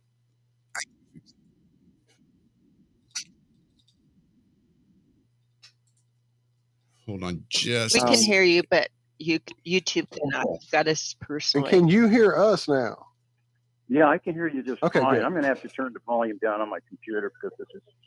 Yeah, that'll make you crazy. Okay, so no sound on the computer. I can hear you just fine. All right. Give Josh just a second. So anyway, this is Brian. Brian A. Metz. YouTube they say they hear everyone now. unfortunately, I'm called Mr. Infinite Finality for some reason. YouTube selected that tag for me. But, you know, I've been using Infinite Finality as my email address for years and years now. So, Nice. I mean, it just, you know, the algorithm and whatever's, you know, dialed in here. You know what I mean? The AI. I'm sure it knows me pretty well. I've been pretty active.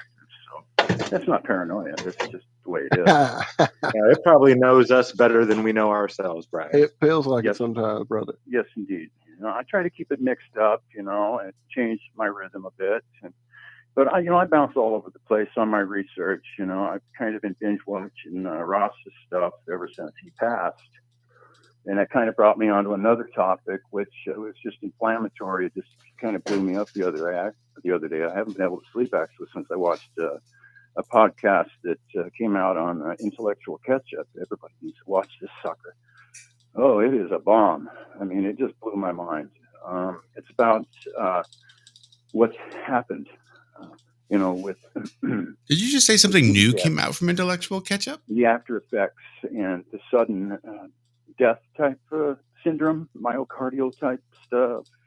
It's what they're finding in these bodies. It's just so mind blowing and horrifying, to say the least. We're just cattle to these elites. And this just absolutely just sealed it for me. I mean, it's just, it's horrifying. I've got children. I've got grandchildren. Yeah. Is your family awake? This slow train wreck has been speeding up lately. And, you know, I've been kind of connecting the dots. There's a lot going on here. We don't live on the sphere. That I'm certain of. But the shape of it, I'm not certain of. I do believe it's geometric. I think Dutch Sense has nailed it. I think everybody should dial in. He's really been putting out some nuggets here lately. It's been mind-blowing.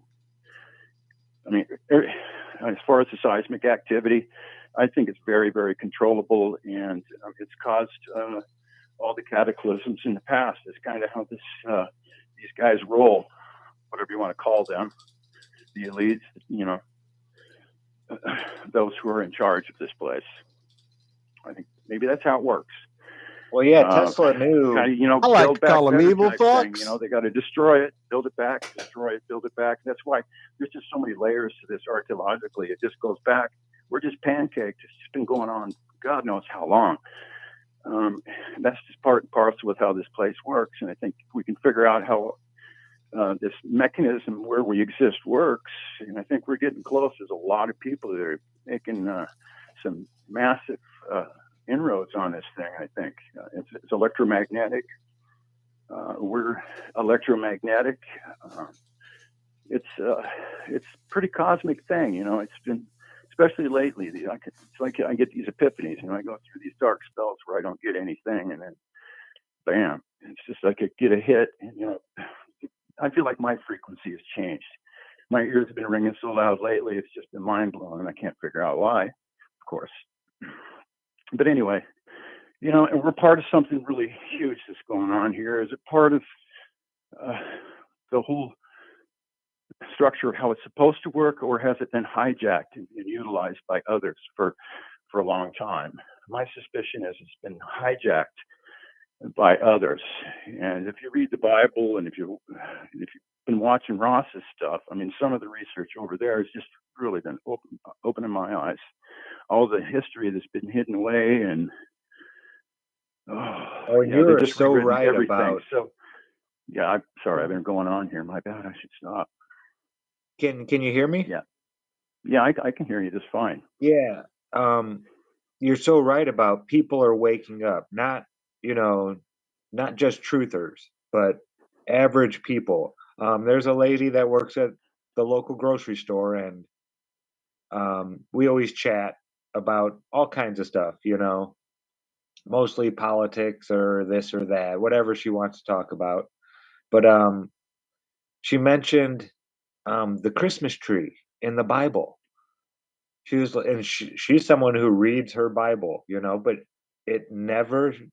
she never was reading it coherently. You know how you can read and you kind of start fading off, but you're still reading? Well, she finally read this one part about we're not supposed to go cut down trees and put them in our house and this and that. And She was like, I can't believe that. Why do we do this on Christmas?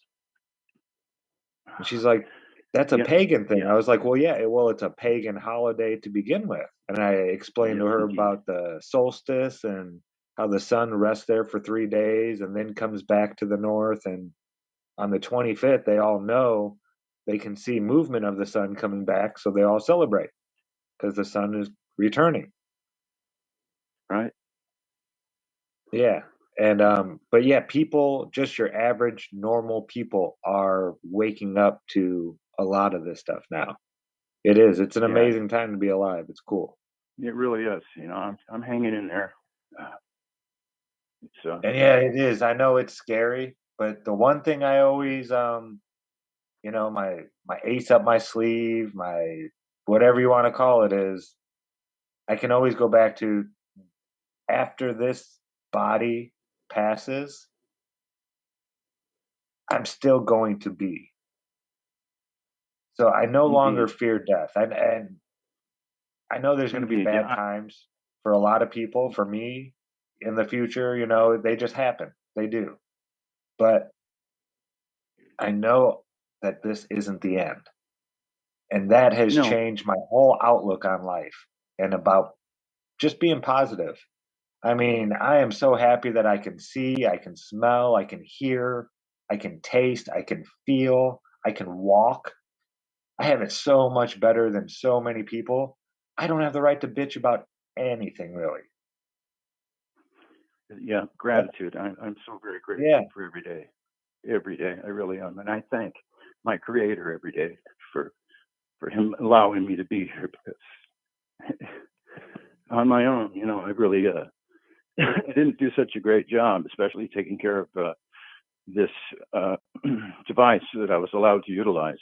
I rather abused it physically, and of course now I'm 60. You know, it's not so comfortable anymore. I have to utilize various products. Marijuana has been a godsave, though. I got to tell you, it did. It saved my life, literally. So Yeah, can't it's say a enough about it. miracle. I really can't.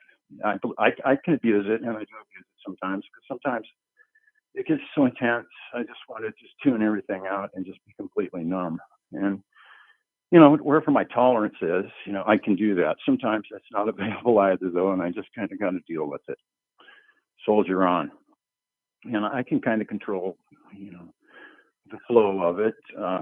You know, that's I'm creating my reality as I go. I just have to stay on track with that. You know, when I'm on the path, there's no worries. But I fall off, and I don't realize I'm not walking that path anymore. And you know, I'll fall under some dark sky for a while, and I'll realize, hey man, you're not walking the path. But that's just for me. You know, I have my own path that I'm walking. It's it's been a very interesting one. Like I said, I've been allowed to live for 60 years, and I'm grateful, very grateful for that. And I think that we have it within our abilities to change everything, to really turn this place back into the paradise and the garden that it was designed to be. Like I said, I think it was hijacked, and you know, we can see from everything that's going on right now what they want to achieve. And basically, they told us exactly what they're going to do. We can take a look back. We've all been doing all this research. We can look at their path of destruction, every bloody city on this planet. Plane, myself there. But there's something really fantastic going on here, especially I think with the people that are waking up. And there's something about the truth community and this online community that it just seems there's a special interaction or a connection that I feel when I'm chatting. You know, it's pretty special, or maybe it's, you know, it's more of a spiritual thing that we're maybe connecting in another sense. I'd like to believe that. Anyway, I'm jabbering again, and I should probably get going. I've probably hogged enough of you guys' time. I really enjoyed the show. I think it's very well done. That podcast I was talking about on intellectual catch-up, I think it's called Died Suddenly. It's extraordinarily good documentary. Everyone should watch it, but I got to warn you, it's very, very graphic. It's very, very horrifying. But I believe truly that it's very, very real. And we should assess our current situation and prepare from the standpoint, if you do believe what you're being presented with. And I think there's so many correlations. It's irrefutable at this point. So we should prepare for that. I've been prepared for that for a while. I'm tired of prepping. I'm done prepping. I just want to get this show going. Let's get her done. So anyway, you guys have a great show. And I look forward Thank to you, Brian. interacting Thank with you so much. online some more. And God bless you all. And that's to all Thank the you, online brother. people, Truly. too. God bless you all and yours. And happy Love you, Thanksgiving, belatedly. Good night. You too, guys. my man. Okay? Have a great weekend. All right. Bye-bye.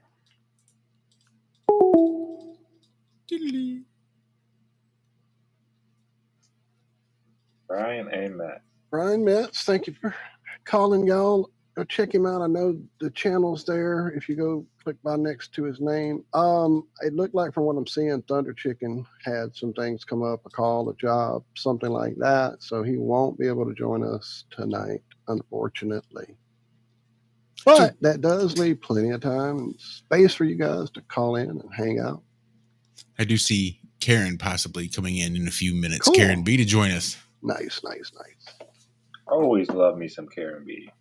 Karen B has got a different take on the movie Died Suddenly. I have not seen the movie. Haven't I seen have it yet. I know. seen A bit trepidatious because I'm a bit Yeah, I don't sensitive want to to people see it. suffering. I don't want I'm to not- see it. yeah, It I'm not sounds- into Zach for those reasons. I'm already aware of what they're doing and all that kind of stuff. I don't want to see any more stuff like that. To me, it seems more like Ancient Aliens. She's calling it a fear-mongering film. I have not seen it, but that's the gist I'm getting from it. And a lot of the chilling, morbid pictures of that. I, again, am not going to... I have not seen it, so I'm not in a good, point to do this, but I do have a lot of respect for how Karen looks at things and views them and filters them for reality. Everybody has got a little bit of a difference, the way that their brain processes. And I find that Karen and I generally have not found, I don't know if I've found anything I disagree with her logic of getting down to it. When she breaks it, I'm sure if we look deep enough, we could find, because that's not a prerequisite for being friends. You're not supposed to have every thought the same, but it's not every thought the same. It's filtering things logically and not just listening and believing that I appreciate with her. So it's, again, a thing that she tends to watch things and think through them instead of just accept. And I think a lot of the times we like entertainment, we forget to do that. We're used to being entertained, and we let ourselves go into entertainment mode. Then we finish it without doing it and snap out of it, and then say, oh, well, this is from a truther, so everything is 100% fact, and maybe not pay attention to a lot of the details that could be misleading. Isn't it called Died Suddenly? Yeah, I think it is called. It's on a lot of different channels. It's just not on Intellectual Catch-Ups. It's all over the place. That's what threw me off, because they took it down apparently as soon as he'd put it up. I've not spoken to Jake in a hot minute, so I was surprised to see anything come from Intellectual Catch-Up's channel. I was thinking to myself, I wanted to get Jake back on here. I think it would be probably on Odyssey or Odyssey. I did that for you, Karen. Odyssey. I don't think it's being allowed to stay up on YouTube because they have been even talking about, the horror movie that had how many millions of views before they've, cutting it. So they're actively removing it places on a lot of platforms. And I'm trying to remember how many millions of views it got before it got removed. So you have censorship going on, which you hate to see censorship on things. But on the other hand, on the fear mongering, I just would say if you do go and watch it, if it is your cup of tea, every person that's talking and that filter things through. Don't just change one fantasy for another, and especially because I Right. think one of the things is fear mongering is huge right now. And so again, if the point is to have you live in fear without seeing the movie again, I don't know the point of it. I do think that there's clotting issues going on. That this is too juicy for YouTube, but I don't know how it was addressed in the movie. But I think it's something that a lot of studies should be being done on and conducted right now. So we'll leave it at that. We And all know Brian, what you did great, man.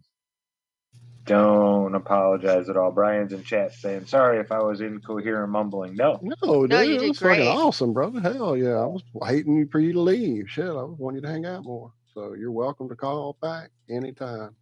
Yeah, Brian, that was, no offense towards you on this at all. You did, it was a lovely phone call. And again, just giving all the different points of views on things. Your point of view needs to be heard also. And it's, again, not even a thing. It's just on that one topic. I wonder if we could go back and redub It's graphic Died Suddenly. AF. Yeah, that's why I'm not watching it. Is the graphic AF. Globebusters, who's in the chat, you missed me. I sent you a kiss earlier, but you weren't looking, sweetheart. Globebusters in the chat will tell you how on most R-rated movies or anything with violence in it, I hide my eyes at the most mild of things. I can't. I cringe on it. So yeah, I'm not your person for graphic as fuck movie.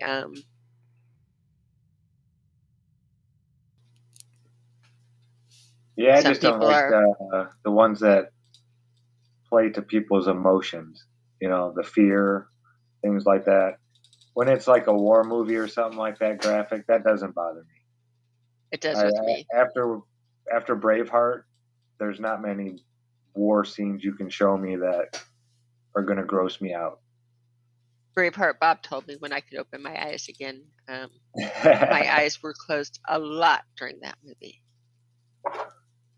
But when it's like the children of Africa and they're showing them sitting there and there's flies, landing on their eyes and their bellies are all blue. I don't like the dog videos where it shows the dogs on the, Yeah, fuck Sarah McLachlan. I don't like those types of emotional pull at your heartstring types of videos. And I will say that's probably, and I see in chat that's one of the biggest complaints is, like even Nemo said he watched the first 15 minutes of it and it's like skewed toward fear mongering. Walt will tell you that it's, if you know what you're doing, it's not that hard to evoke added emotion. The subject matter in and of itself is going to evoke emotion, but you can heighten those emotions with sounds and music and pacing. And there's all different sorts of ways that you can enhance these feelings. So when people look at it and say, oh my God, this is fear mongering, it's because it's making you feel afraid. It's fear mongering because it works. And you're like, oh shit, this is scary shit. Because that's the idea. That's the emotion they're trying to evoke. You can do sentimental, you can do funny. There's all different emotions that you can help add to with the different types of editing procedures. Dave Weiss will tell you, he's got some of that small hat magic he likes to sprinkle on his videos. He'll give Zack some hints and tips and tricks on how to work that small hat magic. He doesn't even let me do it anymore. He just does it and gives it back to me because I don't do it right. It takes a small hat to use that small hat magic, I think. There's something to that. I don't know. Look at Karen with her big old logo. Yeah, Karen, you're so much bigger than me. I feel so small. What do you mean? Look at my logo on the screen, the itty bitty Cami voice Why? away in the background. Why is it like that? All I of don't ours. know. It washed. It's. I had to go back and it's fix just- mine. Zach had to go back and fix his, and Walt had to go back and fix his. When we came in, all were all little bitty, teeny tiny ones. And then I went back again and fixed it. It was fixed, and then I came back in and I was on the show, and it What It is put me back to what does small. mine look like? I don't get Yours it. is big and bold. It's Is it? beautiful. It's Yeah. strong. Yeah, it's nice and, high def and all that. Mine came in, it looked like it was taken in 144. I was like, what the hell's going on with my picture here? That's was so weird. weird. Yeah. I didn't change anything. I did not change anything. I didn't even. Oh, well, you're a shill. Well, you're great. That's Obviously. If you didn't have to change it, then you've just got that governmental back door. So how are you doing, Miss Karen B? I'm doing good. How are you guys doing? It's good to be back on Friday. I just couldn't get to my crickets sound fast enough. Yeah, not too shabby, not too shabby. Did you guys do anything for Thanksgiving? Well, yeah, we just ate a bunch of food. Yeah. But I didn't make a turkey because I'm kind of over the turkey thing. I did a leg of lamb Ooh. roast. Nice. And then the week before that, I did prime rib roast. I've been about a lot of into red meat. I love me some red meat. How did the lamb turn out? Was it greasy at all? Or did you citrus it No. down a while? I used a little bit of lemon zest in my marinade. Nice. It was good. I was worried. I think in my opinion, I overcooked it just a touch, but everybody said it was good and they ate it all up. So Yeah, we always had some kind of sauce to go with lamb because it dry. It's hard to cook and not get it dry. yeah. Well, I made lots of gravy. I made mashed potatoes and gravy, lamb gravy. Yeah, I love lamb. That's one of my favorite meats is lamb. Same. I love did it not too, grow up yeah. on. Yeah, I only had lamb a few times, and I used a lot of mint jelly. Did you have mint jelly? I did not. Oh, I don't know if I could have eaten your lamb, because that's what got me through it the other time. Well, but I don't. But it was good otherwise. But it was good. It wasn't gamey. I didn't think so. Well, my children ate it, and they're super picky, and they gobbled it up. So I take that as a win. Heck yeah. I mean, No, because I've cooked lamb before, and it was just I didn't use enough citrus stuff on it. I thought I had enough in there, but I learned that you can just keep basting that thing the whole time you're cooking it. Like every 15 minutes, just go in there and spray the thing down and just cover it in that citrus juice. And that really cut a lot of the grease off of it. I got a lot better at it. But yeah, lamb can be tricky. But it's so good. I always wanted one of those Euro spits. Just a big giant raw meat. I ate so much of that when I went to Europe. I thought that was like a 2 girls, 1 cup type thing. Maybe some Euro spits. I think Mark's been hitting the interviews a lot more lately. I've seen more interviews pop up. Same. Yeah. That's awesome. Mark is awesome. I know. I never get to listen to you guys. You guys are always, you start at like 10 o'clock at night. It's late for me, Zach. It's late for me. I know. Tuesday night is my late night. I know. That's why when I see you there in the chat on our Tuesday morning shows, sometimes it's like, whoa, Karen must be having a bad. Well, actually, last Tuesday I woke up at like 5 something, and I didn't even go in your chat. I was watching your stream. I was like, I'm not going to chat because I want to try to go back to sleep. Please let me go back to sleep. I didn't, but I was trying. By not chatting, it didn't work. It's one of those things that really shows just my personality defects, that I really have to work through guilt when when I'm listening to a stream, but have to actively choose to not participate in chat. Like, I've got shit to do. I've got to do dishes. I can't chat and do dishes. My hands are wet. I'm not going to dry them every 3 seconds to respond to the panel or respond to somebody in chat. So I actually have guilt that I have to work through, that I'm not there participating. I'm not showing support for these live streams. But if you're watching, if you're giving them the watch hours and you give them a thumbs up, you are supporting them, though. That is great support. Yeah, that's how I see it, Camby. I always give a thumbs up, and sometimes even I'll just leave it running even though I'm not watching it. I do that too. I'm like, I'm going to give them the watch hours. I may not be at my desk, hours. but I'm going to let it run. Yeah. I do that too. So I do that too. And there's one other thing. I mean, because we don't usually monetize unless we're using somebody else's shit for our own entertainment, and then they'll hit us with some sort of community guideline strike. But the commercials, I do this with, there's only a handful, because God, I hate the commercials, and I have to tune them out. But that is one of the ways that really helps the Google AdSense money, not necessarily their watch hours or any of their algorithms for YouTube, but the Google AdSense, I think, pays out a lot more the longer time is set for the commercials that are shown. Mm-hmm. Now, if it's like a 15-minute commercial, well, fuck you, I'm not sitting through that. But for the most part, especially when I'm at work, I'll just let the commercials play, because that's one of the only ways I can show support, because I can't sit. Well, and if you walk away, those commercials will play to no one, and they'll get the full revenue. Yeah, I'll just turn them down. What do you do? Like my latest commercial, they keep on sending me the one for Neil deGrasse Tyson's new thing coming up. I mean, I keep on getting that commercial over wherever I go. I get that commercial. It's just the top me. What's the right answer there? Where you want to show support, but even I guess play Neil for nobody specifically. Make your son turn down the volume. If I saw Neil, I would skip that. Right. And not even feel bad about. I don't even care about ad revenue from YouTube. Honestly, it's not even that much. It can be for us, for flat earthers. No, hell no, because we're shadow banned as fuck. It'll take 6 years for a good flat earth video to reach even close to 1 million views.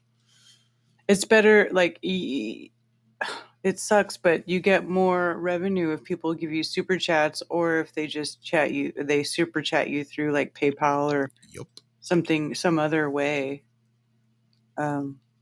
Which is what I try to do when I support people. I try to give them direct just donations, even though it doesn't show up in the chat or whatever, because they get it right away and they get more of it. Yeah, that's the same way I think about charities. You know, Google is like the charity, but opposite. The charity keeps 66% and more. Really, it's like 85% average. Most charities only have to give 10% of their recorded income to be considered a charity, and that is ridiculous. Which is nothing compared to what they're really doing. Any charity. Anyway, that's, you're giving 10 cents to the people and 90 cents to the administrators. So they can sit behind a desk and drive a fancy car. It's ridiculous. No, I don't give those people a dime. I don't even feel bad about it now when people ask. I go, well, do you want to give them? No, I don't want to give them any money.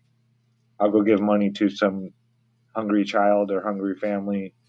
Right. That's how you're supposed to do it. That's how you're supposed to do it. You're supposed to give it to those who actually need it directly. Yeah, not give it to somebody in hopes that it gets to somebody who might need it. Yeah. Once you give that money away and let somebody else manage it, there's no accountability, and it's just weird. Alan, hold it directly.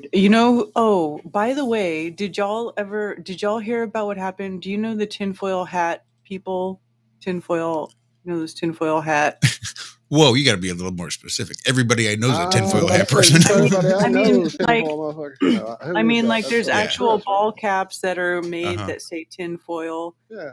And like people buy super attractive couple that makes them. Yeah. Yes. Okay. Yeah. Yep. Well, the man, the husband, he recently he went in for surgery, or he had to go to the emergency room. And when they went in, they found out that he had a tumor wrapped around his spinal cord, and he went into emergency surgery. And then he was in surgery for 6 hours, and he came out paralyzed because he had this cancerous tumor wrapped around his spinal cord. Lord.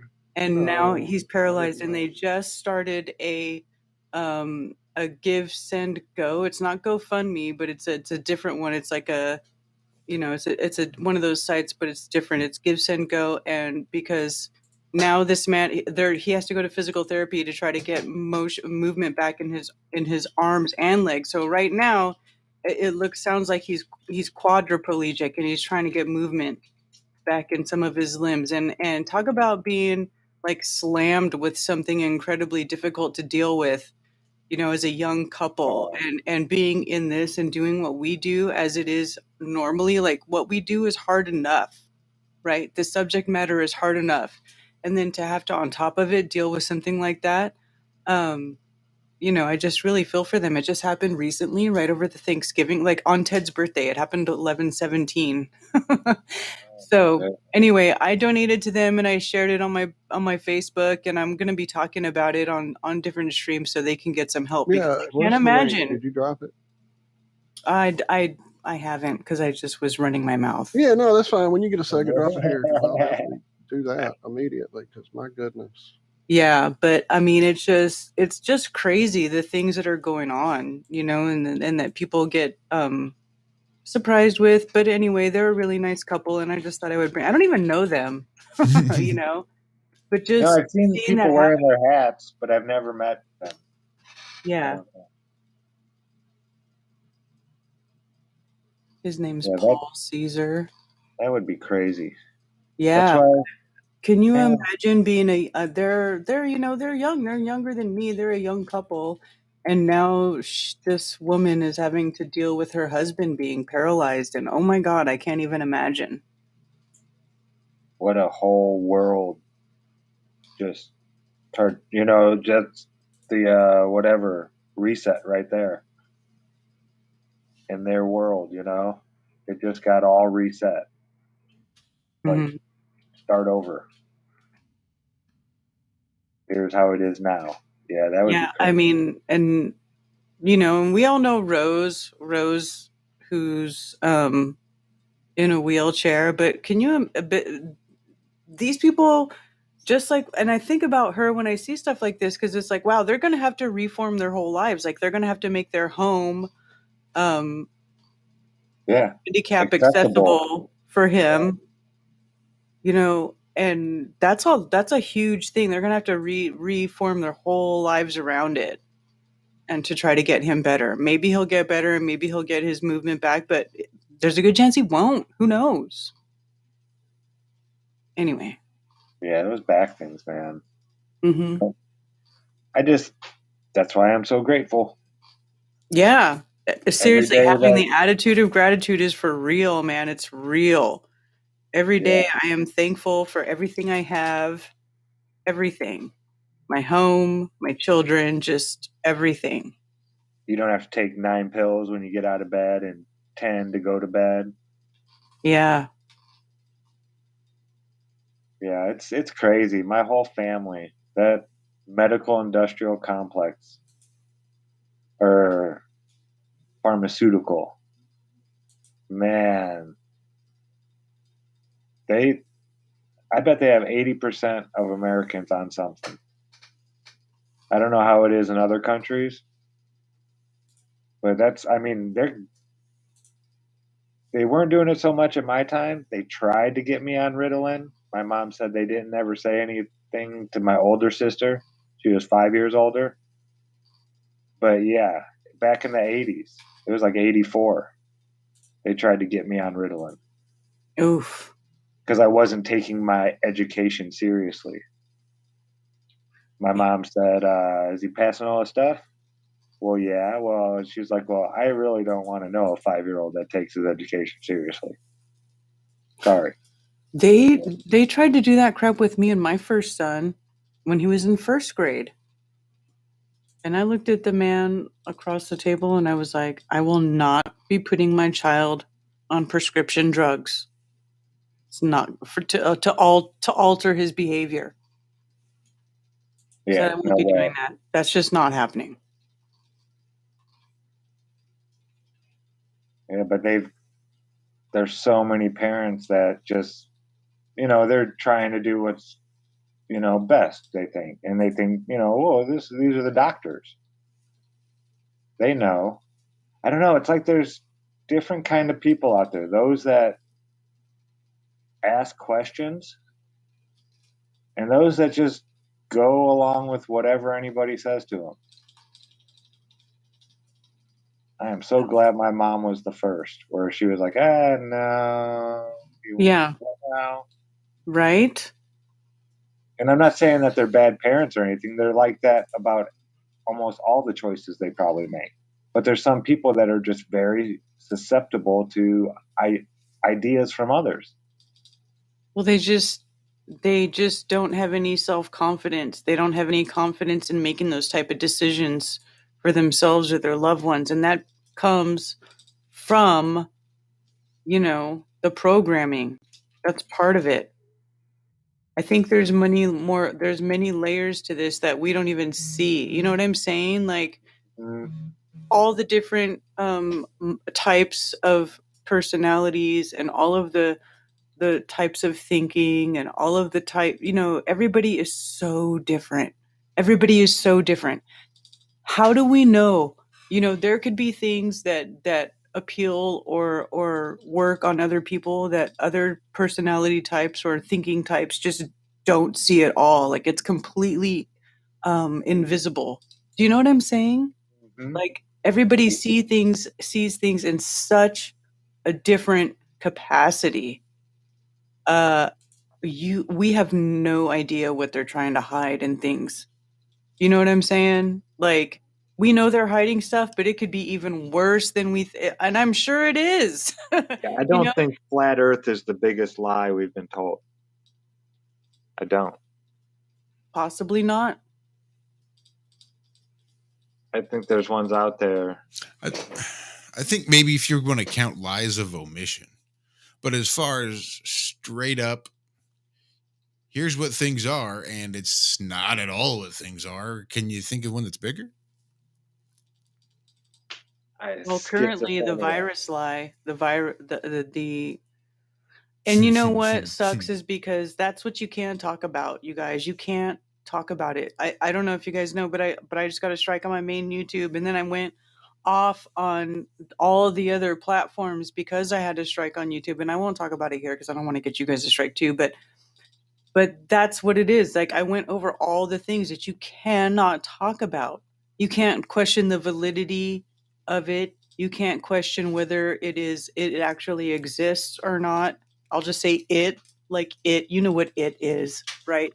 You can't question Right. That's what anything, she's saying. anything You have to about cite it. directly. Yeah, you have to cite directly from one of their listed sources. So the only way you can present is direct cites.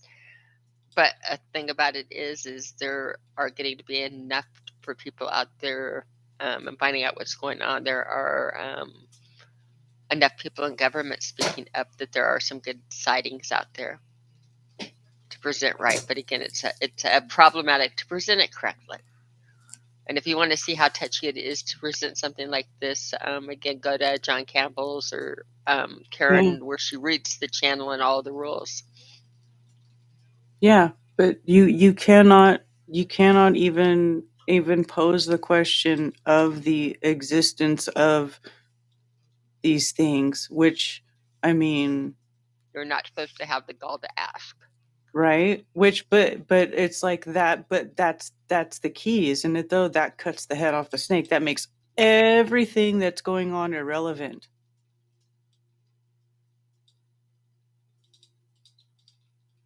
Yeah. That whole and that's their fear right now. They've got a good grip. Well, it's definitely loosening. But they had people scared to walk within 6 feet of another person. They were driving around by themselves wearing face masks with the windows up. They were not people were refusing to take their children to go see their parents. So little children were not able to go see their grandparents. Grandparents weren't able to see their grandchildren. Or they were forced to watch grandma and grandpa die over FaceTime by themselves. Right. I was going to say, and people died alone. Nobody was holding their hand. Like, what a freaking nightmare. And we're not supposed to talk about it. Nobody's supposed to talk about it. Unless it's in the context of, well, we were just doing what we thought was right. Can't we just get some like Can we just amnesty or have something? amnesty? Can you just forgive us? No. I'm sorry, but I can't forgive you for any of that bullshit. You're just going to have to go and talk to the man in charge, okay? That's above my pay grade. Above my pay grade, yep. As for me and mine, fuck you.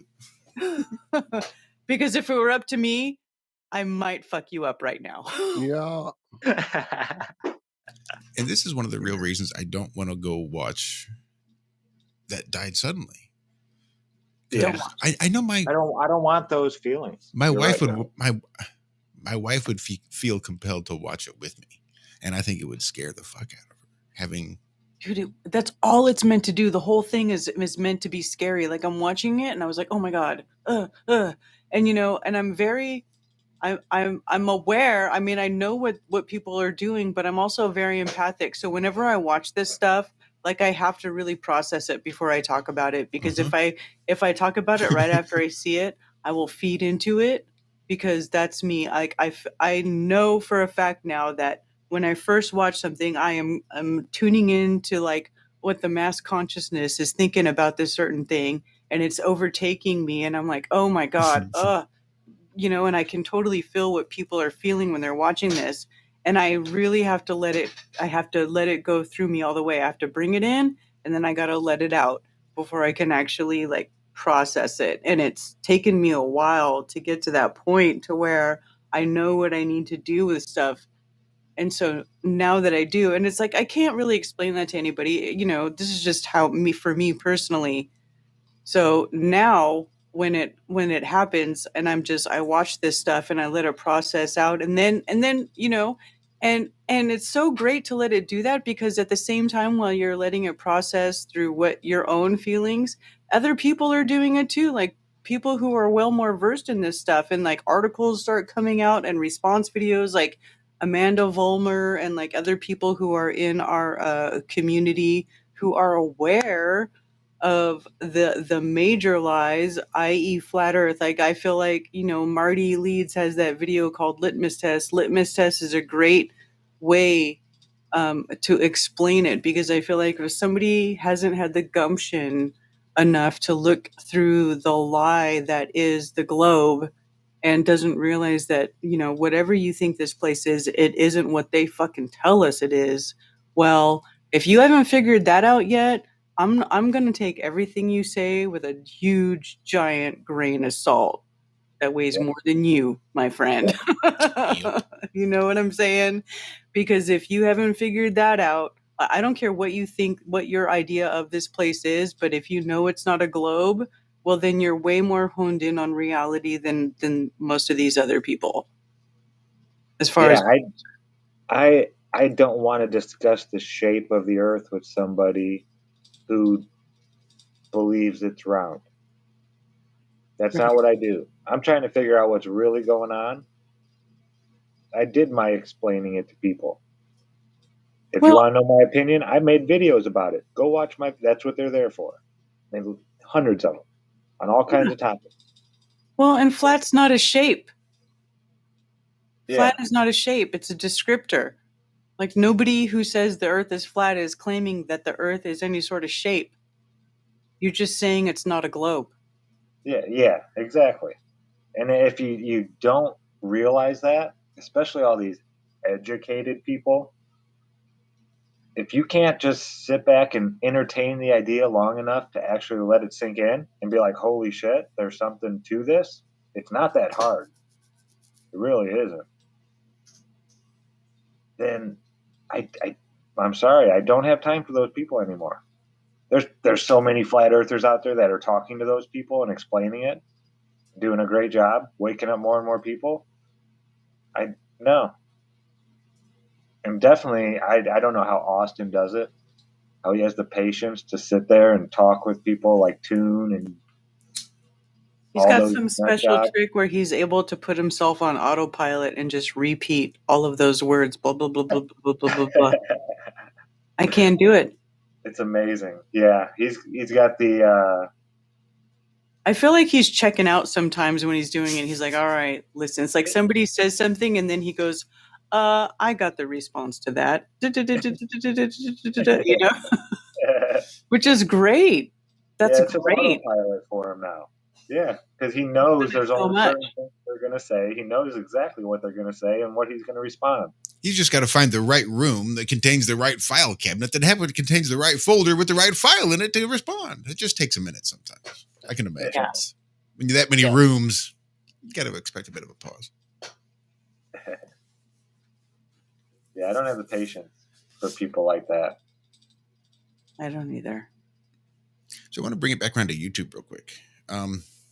Over the last, week or 2 weeks, we've been pretty well losing a video for every one that we put up. So for every time we do a show on YouTube, YouTube will come and take a past show down, telling me that we're glorifying violence. Us of all people. They're starting to ramp stuff up again. It seems that way. Yeah. I knew when I got a strike, I was like, oh, on a members only video, because it was from the live stream for Flattoberfest, members only. It probably had it had less than 50 views. I mean, it's so ridiculous.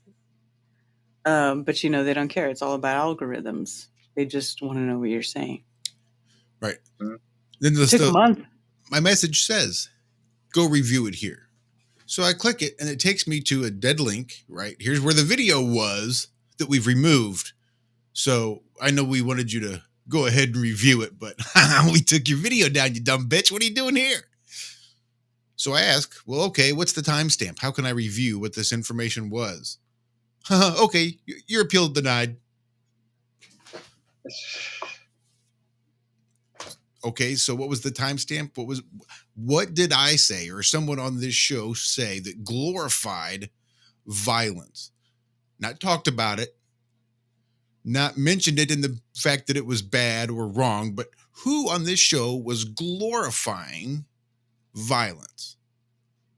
Well, Josh, you have to understand that you violated our guidelines.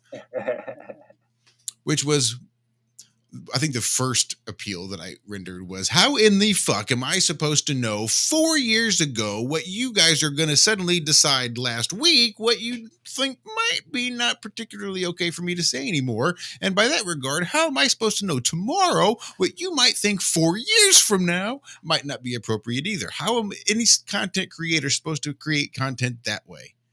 Hey, don't we get grandfathered in or something? You know what they told me? You know what they said? Appeal denied. So go try to call. Yeah, try to call YouTube. See if you ever talk to a human being. Call YouTube. I don't know if there are human beings working at YouTube. That's like, go get it. Go get it and bring it to me so I can give it a good talking to. Go bring me YouTube right here so I can tell them how I really feel. Yeah. I wouldn't expect many people to answer it. Fucking YouTube. They're too busy eating caviar, drinking mimosas up in the hot tub on the roof of the building during work hours. Like Twitter. $400 a plate. God. $400 a plate for what? Even if they're eating 3 meals a day, how do you justify that? Twitter employees. It was an average of $400 per employee they were spending on their breakfast, lunch, and dinners they were offering. Their corporate kitchen. They were giving their employees free food from the corporate kitchen, and it was costing to the expense of $400 per employee every single day to provide them these meals. Right? Taking that shit home. By the trunk loads. Right? What are they feeding their employees? Soylent Green. $400 a day? Old employees. Babies? $400. I feed my entire family for the month for $400. Damn near. Crazy. I mean, 2 years ago, I could have easily. Now it's a little tough, but... Well, yeah, now it's a little tough, but in recent times, probably around the time they were spending that per employee, I could have fed my family for the month. Mm-hmm. That's just crazy. So what did they do? Turn it off? They just stop. Elon? feeding Oh yeah. Elon said, "Nope, you motherfuckers. What do you think you're doing? You got to be kidding me." Insane. He put a cafeteria and he charged $8 on everything. So a cup of coffee is $8. A sandwich is $8. Everything's Regardless- $8. Why is everything's everything $8? I don't know, but he made everything in the So did he really do that, or is that He really just did. somebody? He's- I can tell you why I think everything is 8. why Because 8 sideways is infinity. is infinity. I was wondering if you're going to go there or 8. You That's what get he's into going to your- name his next It is child. infinity. That's He is right. trying That's to his bring kid's next infinite wealth, and it's gonna fucking work. 2 lesbians having oral sex is an 88, not a 69.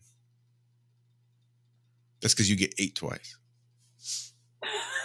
I was like, in my Mm, mind, trying to think Trying of to- why yeah. that works.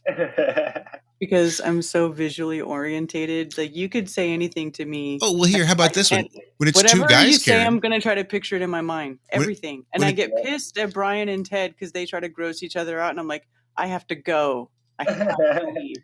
Well, Karen, when it's 2 men having oral sex, they call that an L7. No.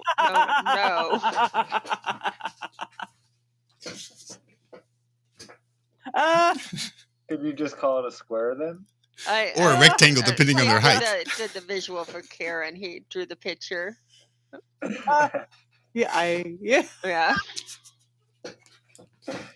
So I'm really just this close to being done with YouTube. Not like done, because I know there's still a lot of people that don't really do anything other than YouTube. Don't want to set up 14 accounts at 14 other platforms and have to figure out which one to try to go watch.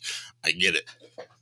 So I could probably start editing down just real roughshod, just cut and paste type of shit, and send short clips onto YouTube from time to time, once a week, over the weekend, or on a Monday or a Wednesday or something. Might be something we could do on a Wednesday afternoon while we're doing show prep, get in the chat while something's being premiered on YouTube, because I really don't want to fuck with YouTube anymore beyond that. Like going live and all that stuff and have to worry about, am I thousands and thousands of hours worth Even of as we were content just going to get having ripped this out? fucking conversation, and everybody's trying to skirt around all the touch sensitive shit, and Yep. it's like, God damn it, we're just talking.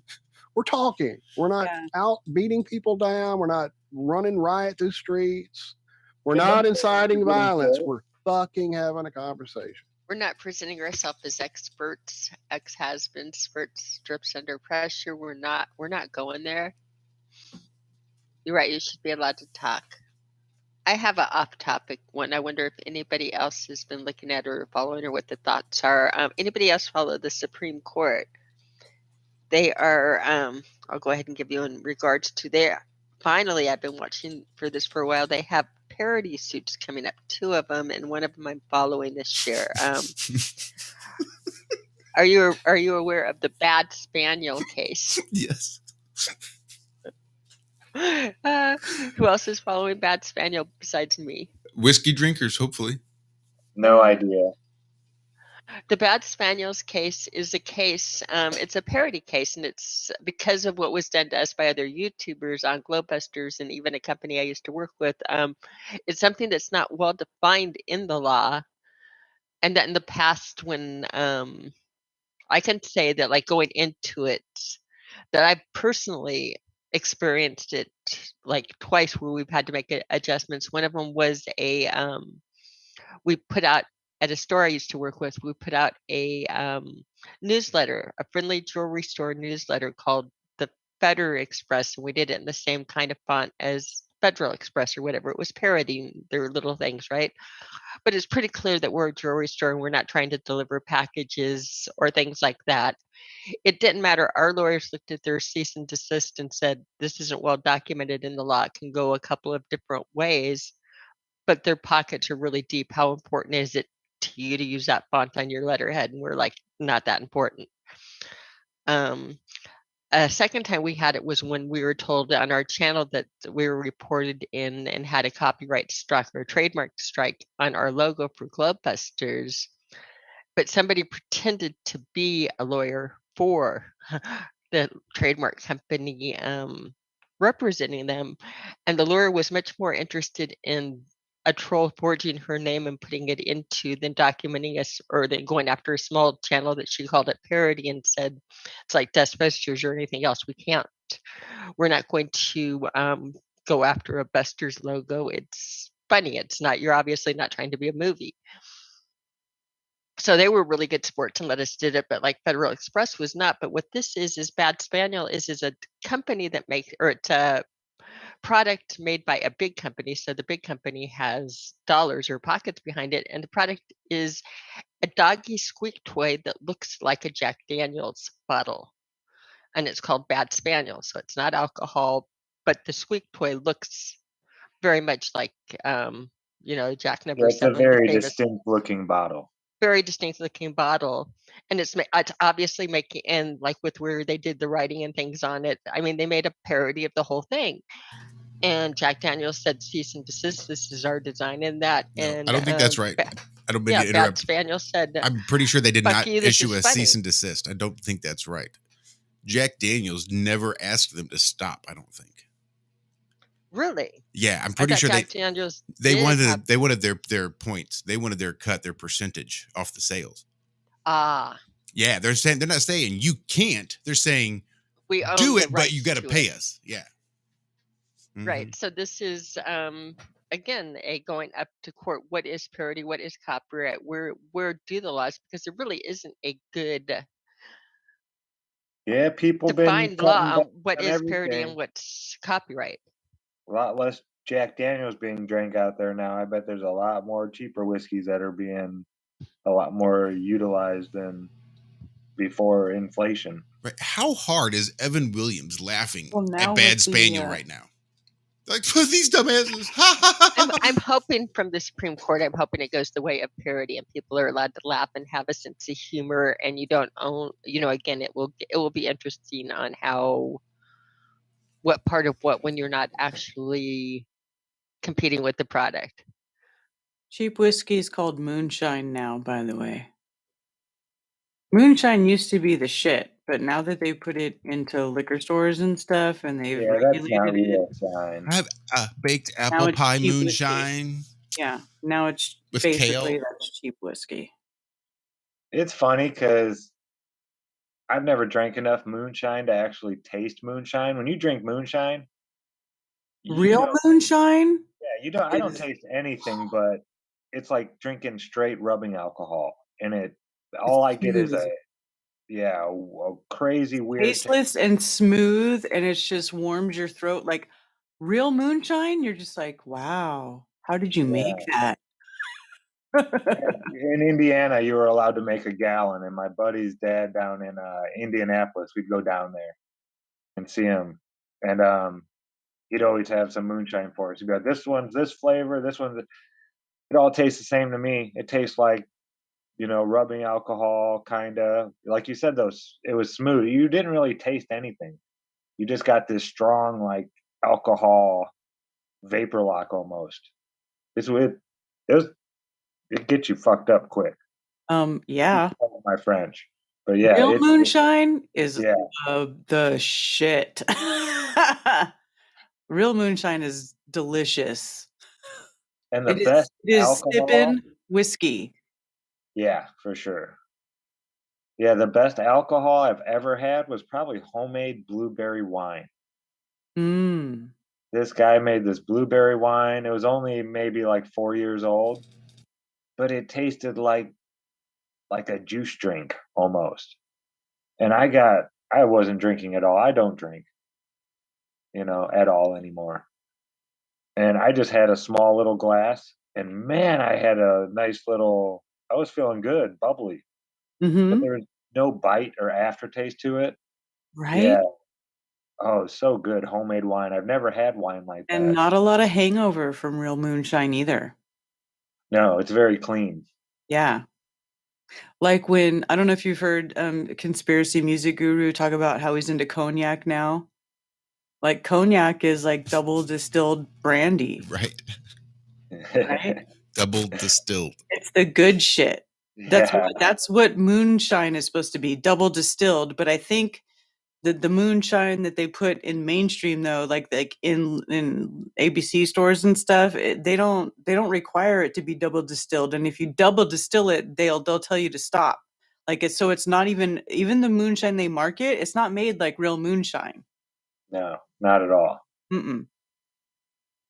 FYI. What are the moonshining laws in North Carolina? I've never looked in South Carolina. I know it's a lot different down here, down south. They're a lot more strict about it. Yeah, I honestly I have no idea, but I don't. Those damn Hazard boys, Duke boys running Hazard County like it's nothing. Straightening the curves and flattening the hills. Wait a minute. Yeah, it's funny. In Kentucky, they make so much money off of it that they have dry counties to where you're not allowed, even the stores aren't allowed to sell alcohol. Yeah. It's crazy. You know, people in those counties are not drinking. Come on, in the whole county? Come on, get out of here. So yeah, there's definitely, I bet the moonshiners got those laws passed. Possibly. Oh yeah, I'm not sure where the Kennedys were from, but I know they made all their money moonshining back in the 20s and 30s. The Kennedy family, supposedly that's how that story goes, at least. But yeah, I know. I mean, it's weird though. The way the laws work in this country are weird. How, you know, this plant can be legal in this state, and then you cross an imaginary line, and now it's illegal, and you can get arrested and thrown in jail for 10 years. Yeah. It's crazy. It's because Stroker Race was born to race. Yeah, it's worse than making meth, man. Yep, because you could, if you had the right engine, you could power your own vehicles. You could heat your house, power your own vehicles, by all regards, provide your own electricity to your house. What would you need the government for? What would you need all these other people for if you could provide all your energy yourself by distillation or planting a few seeds? A few seeds and a little bit of copper would get you pretty much everything you could need. Then I think maybe we should try that for a while. Fuck the man. I bet there's people that are right now. I bet you there are. I bet you there are. They're smart and they don't tell anybody about it and what they're doing. That's the way you got to do it, though. Yep. Everything has to be underground. I was in a chat earlier today over on Freedom Growers channel, and somebody had made mention to losing your Second Amendment right if you want to get your medical card for cannabis. You're not allowed to own guns or buy guns or some shit. I don't know. Yeah, like you have to exchange one right for another. Right. My point was, well, I think I mentioned it in chat, was because it's my right to medicine and my right to self-protection, I never even thought to have that conversation with the government. Mm-mm. Why would they need to know what I'm growing, what I'm doing with what I grow, or how many guns I do or don't have? I'm not a big gun guy. I mean, I don't have rooms full of guns or a closet full of guns. I've got a handful of guns, but which ones are nobody's fucking business. How many bullets they hold, how many bullets they can shoot out, ain't nobody's fucking business. Where I got them ain't nobody's fucking business. Right. So it's conversations I never thought to have with the government because it's my right. Why would I discuss this? I never talked to YouTube about what they might think would be considered hate speech or violence 4 years into the future. I just came on and started talking about shit because they said they'd put it on the air. I didn't realize they were producing my shit. I thought they were allowing me to produce it and put it on there. I didn't realize they were publishers. I thought they were just platforms, but whatever. What do I know about free speech? Maybe Right? If you have the publish button inside your account, aren't you the publisher? one would think. I'm sure they got it written in that big long. Yeah. And don't get me started on the live chat button. Motherfucker. Take me to the top chat every fucking time. Don't give me the option to press live chat if you just take me to top chat. Make that button say top chat. And then maybe if you want, give me the option to go to live chat. And then when I do, take me to live chat. But don't pretend that I'm going to live chat and send me to top chat every fucking time. You know how many messages people lose? Everywhere, man. They used to do this, I think, to me on Facebook, where they would take either responses or things that I've said and they'll delete them, or take somebody else's response and they'll delete it, or they'll unfriend me. I'm 99% sure Mark Zuckerberg unfriended my father for me and then blocked it so he couldn't send me another friend request. I sure as fuck didn't. But I caught a ration of shit because somehow my dad was no longer my Facebook friend. Don't know what the fuck is going on, but I think that they do these things just to sow seeds of consternation and to create the division and the conflict to keep the conversation from being about anything real. You know what, though? I've noticed that for years. There are certain people on Facebook that the friend option is just not available for me and that person. You know, someone will be watching I remember a couple of years ago, somebody watching one of my live streams on Facebook, and they were like, "How do I friend you? I don't have the option." I was like, "I have no idea." And I went to their page, and I couldn't friend them either. And they weren't even somebody who was like a content creator. It was just a random person, you know. But for some reason, the Facebook algorithm didn't want me and this person being friends. Mm-hmm.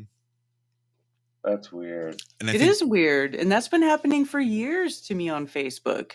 And that's why YouTube makes a live chat button, but it takes you to top chat every time. Maybe you don't see your messages in chat. Well, fuck this content creator hiding my shit.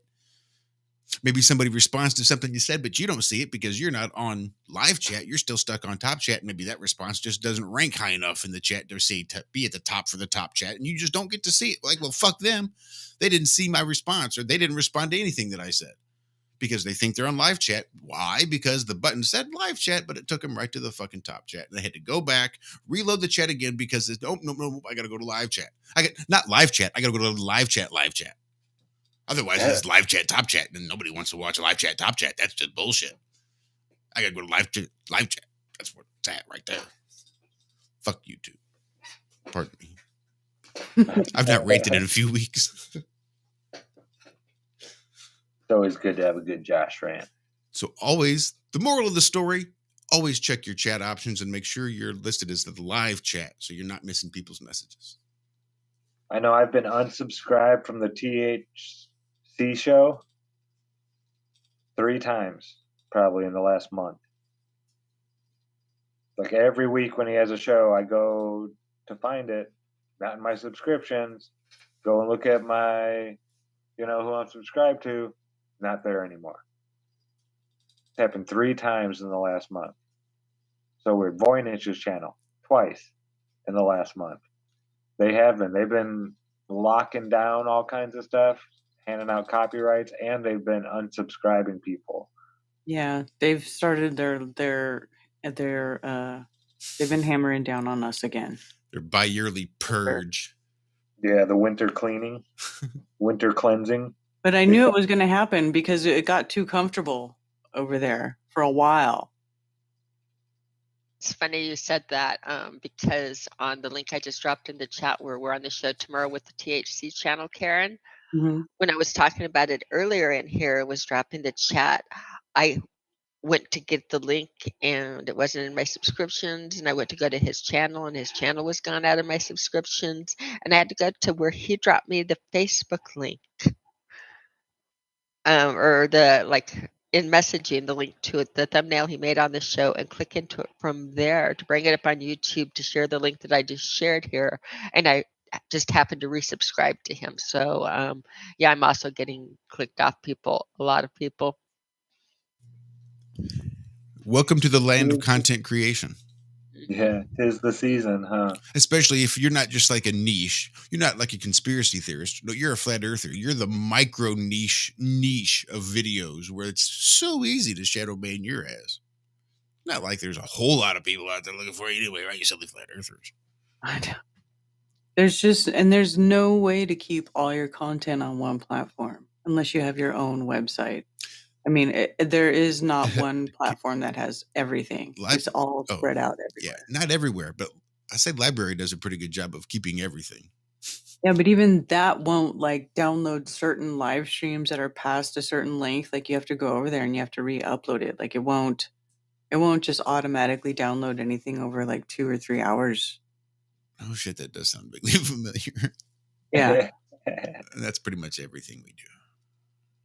Yeah. So everything's just spread out, man. It's by design. They don't want to make us easy to find. They want to make it difficult. And they're doing a good job. Yeah, but the word's still getting out there. And yeah, I mean, we just keep going. We just keep going. And those who are meant to find us will. Not everybody's going to see the truth anyway, right? Oh, and I love it now because so much pressure, I think, has been taken off of, the people that have been doing this for years because there's so many new people out there doing it. Mm-hmm. It's like, okay, we can I don't have to talk about angular resolution limits and ships going over a damn curve anymore. Dude, I'm the worst about repeating myself. I hate repeating myself. I never want to talk about the same thing twice. Yeah. I mean, we've had I'm like, but I talked about that for so long, but it says I don't repeat myself. No, I mean that's why we made all the videos showing all the stuff. Yeah, I know. Yeah, whatever. That's like my go-to response for like Twitter trolls. People want to argue with me about flat Earth. Don't you do any research? Don't you know anything about this? Bitch, I've been talking about this shit for, 8 years now, so they tell me? Mm-hmm. I'm sure I did. You tell me, have I? All my shit's out there online. If you think I'm dishonest, if you think I'm a liar, go back and show me where. All my shit's out there. Go back and watch my catalog and tell me where I'm a liar. Mm-hmm. Yeah, that's a big catalog to fall back on, too. Well, it's part of the joy of being able to say it. Who the fuck is going to do that? Nobody in their right mind is going to go start that fucking eating of an elephant. Coming up on, or did we pass 500 morning shows? We did. One way or the other. Did. Even miscounting and shows that may not make it through. Right, didn't actually make up. We are safely over. How many have no spheres? Well, half as many, but for about a year and a half longer. So figure maybe 300 at least. 800 shows. Least. Average, we'll say 2.5 hours. 2.5. Every like Ironworx is almost 2 hours. The show is 2 hours long with commercial breaks. So every show's about 2 hours. We used to do Have No Spheres or the Flat Earth Friday Fringe Cast or however you'd like to frame it. Some of those were 5 hours plus. I mean, consistently. It wasn't until like we finally had to start breaking it because even Crow and people were just like, all right, look. And nobody wants to sit through 5 hours. Nobody wants to click on a video that's 5 hours long. Yeah, that's 5 hours long. Yeah. I can't believe Crow sat there for 5 hours. He was having fun. Usually he's like, good dude. Yeah, he is. He's awesome. And it's really cool when he, lets his hair down a little bit and just shoots the shit. Because usually he's presenting. He's got his notes. He's on a mission. And when he came here to IRM, we weren't, we didn't want him to present. We just wanted to kind of get to know him. And he was like, man, this is cool. I'm going to go get me a drink. You guys are all drinking. Adam and Savage were both drinking. Yeah. Yeah. He's just a normal dude. Yeah. He is. He's really cool. Has he done anything with the scope lately? Not that I know of. I wanted so bad to get him night vision for a telescope. That would be so awesome. Why I not? don't know, you guys. I So don't know. I don't know if because it's private conversations and that, and I Well, won't go then on the don't. conversations. don't. But I do know that he's asking me questions. He's got a really nice scope in the works that he either ordered or had. So I you know what? It's not really a secret. I mean, because it was funny because He wanted to improve. He wanted to get back to using the scope and stuff. So he is right now getting back to using the scope, but the equipment that he's got new equipment, better equipment. And I thought he was going to be asking me a question. It was cute. I thought he was going to be asking. Rose was like he needs to get a hold of, and I thought it was regarding polarized filters and that. But no, he's got all of that. He's working on just single bandwidth filters and things to look at through them. So I think there's going to be a lot more fun work coming up that he's doing a lot. I think he's got a lot of scope work coming up and new and improved equipment to work with new filters. Awesome. And again, it looks, I've seen a list of his equipment. I'm so jealous is all I can say is I am so jealous. I was watching Crow before Flat Earth. I was I watching was him too. back in I did 2000 too. That's what got me here. Was looking Ditto. at Melted Moon videos. Yep. like 2014. Was it earlier than that even?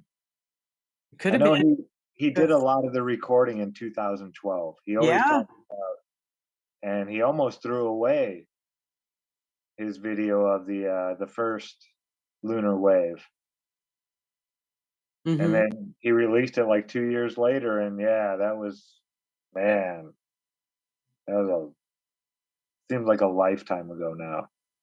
How much I've learned and how much I've had to change my vocabulary, the way I say things and the way I think, and yeah, it's wild. More growth in the last 8 years than, the 18 years before that. Probably. Yeah. Easy. I wasn't like in Arrested Development. I wasn't going any further. Going to work, going home, doing whatever, and then going to work, but in the grind. But I wasn't really growing. And not until I quit all that stuff, and then I started gardening and alchemy and then flat earth head, and yeah.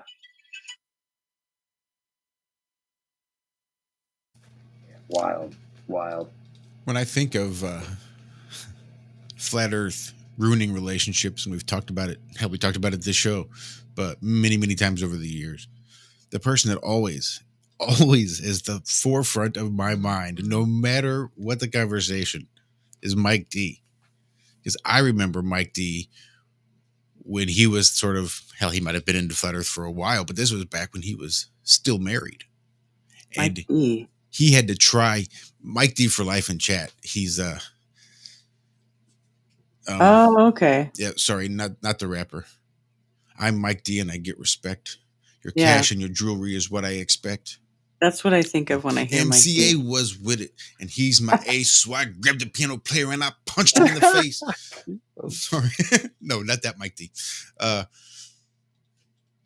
Yeah, because I remember he even had to step aside because he was real heavy into it on Twitter a lot and in the chats and hanging out with us, but had to try to take a step back and work on his relationships because it was more important that he tried to save his marriage and wanted to try to step back. And even then it just wasn't enough. So, all right, well, guess that didn't work. Guess I have to go back to pick up where I left off. So it's always love to see Mike D for life in chat. But he's the one who I always think about because it so blew my mind. I guess I understood intellectually that it was a possibility, but for someone that I was talking to be like, look, I'm about to lose my marriage over this shit. I'm like, whoa, no way. She's going to leave you because of what you think about that's so crazy. And I couldn't really, and then it just So many times I've heard this story. So many relationships. Yeah. Mark Our Sargent. very own buddy to this Robert. day. Oh, sorry. Huh? I was saying our good buddy Rob Preddy, who was one of the founding members of Iron Round. Mhm. He had that very thing occur with his relationship. Yeah. Mark Sargent says to this day that nobody can that you can't have conflicting cosmologies and have a successful relationship. And I have to say that I've not seen it happen. Can you guys? No. Define successful. I mean, like, Happily one person together. woke up and the other one wasn't down and they're still married and it's okay.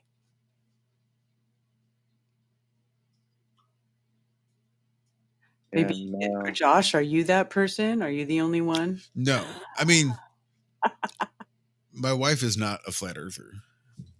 I'm not even sure how strongly against the heliocentric model she is, but after 8 years, she knows enough to question it. She's smart enough. But be she able to never be left you and your marriage never broke up over it. No, and she was awake. Part of the fact that, she knew who Alex Jones was, and she was sort of into conspiracies and sort of understood that the government was not the end all be all and shouldn't be trusted. So, I mean, she's already awake. So it's never been an issue for me. So no, that was not my relationship. That's what I was thinking. I know I've heard of people saying, like, even Mike from THC came on our show for that reason, because he and his wife were having that issue. I don't know what his relationship status is these days. Well, she came to Flattoberfest with him, but I didn't get a chance to talk to her, so I don't know. Did she? For some reason, I thought she wasn't going to make it, but that's awesome. She and her daughter made it. They were fabulous. I fell in love with Molly and his daughter. I completely wonderful worm people. If he was bright, he would find she's special. She's a bright I do remember that. Nice person. I think I do. I wish I had got a chance to talk to her, but I did not. Yeah. I mean, so yeah, I hear of it being done, but I don't know of anybody personally who's been able to sustain it. I mean, even if the relationship lasts, it's usually because the other one wakes up.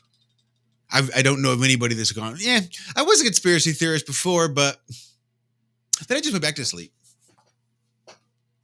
Yeah.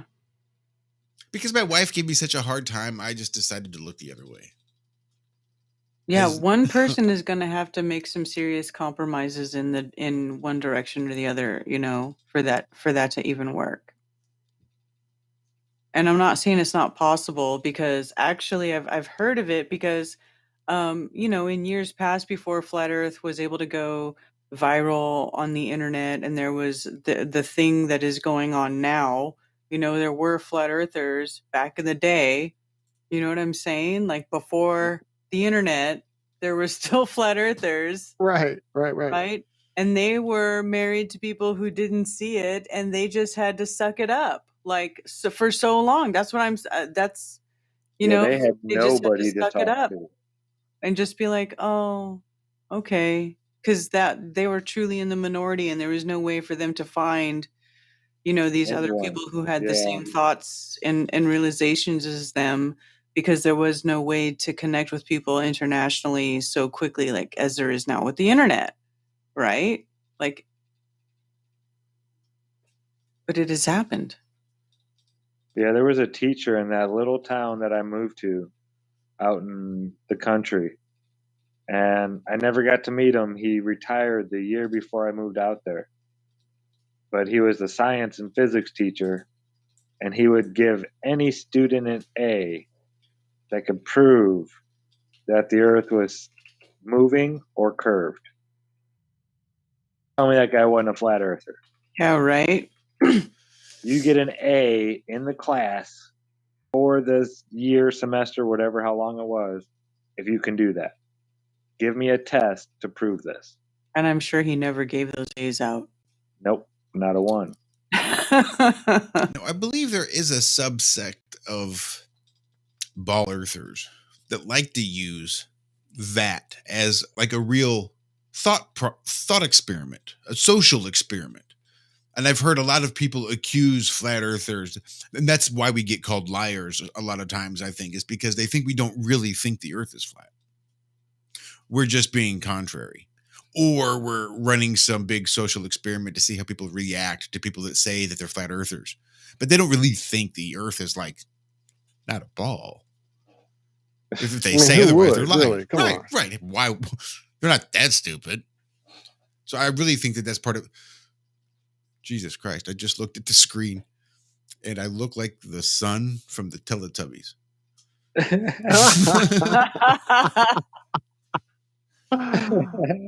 On the live stream? Yeah, I definitely need to not have the flat line up. Big full screen like that. Oh, that's awkward as hell. Oh, that's too funny. There we go. I just got to go off to the side a little bit. That's all. What was that one?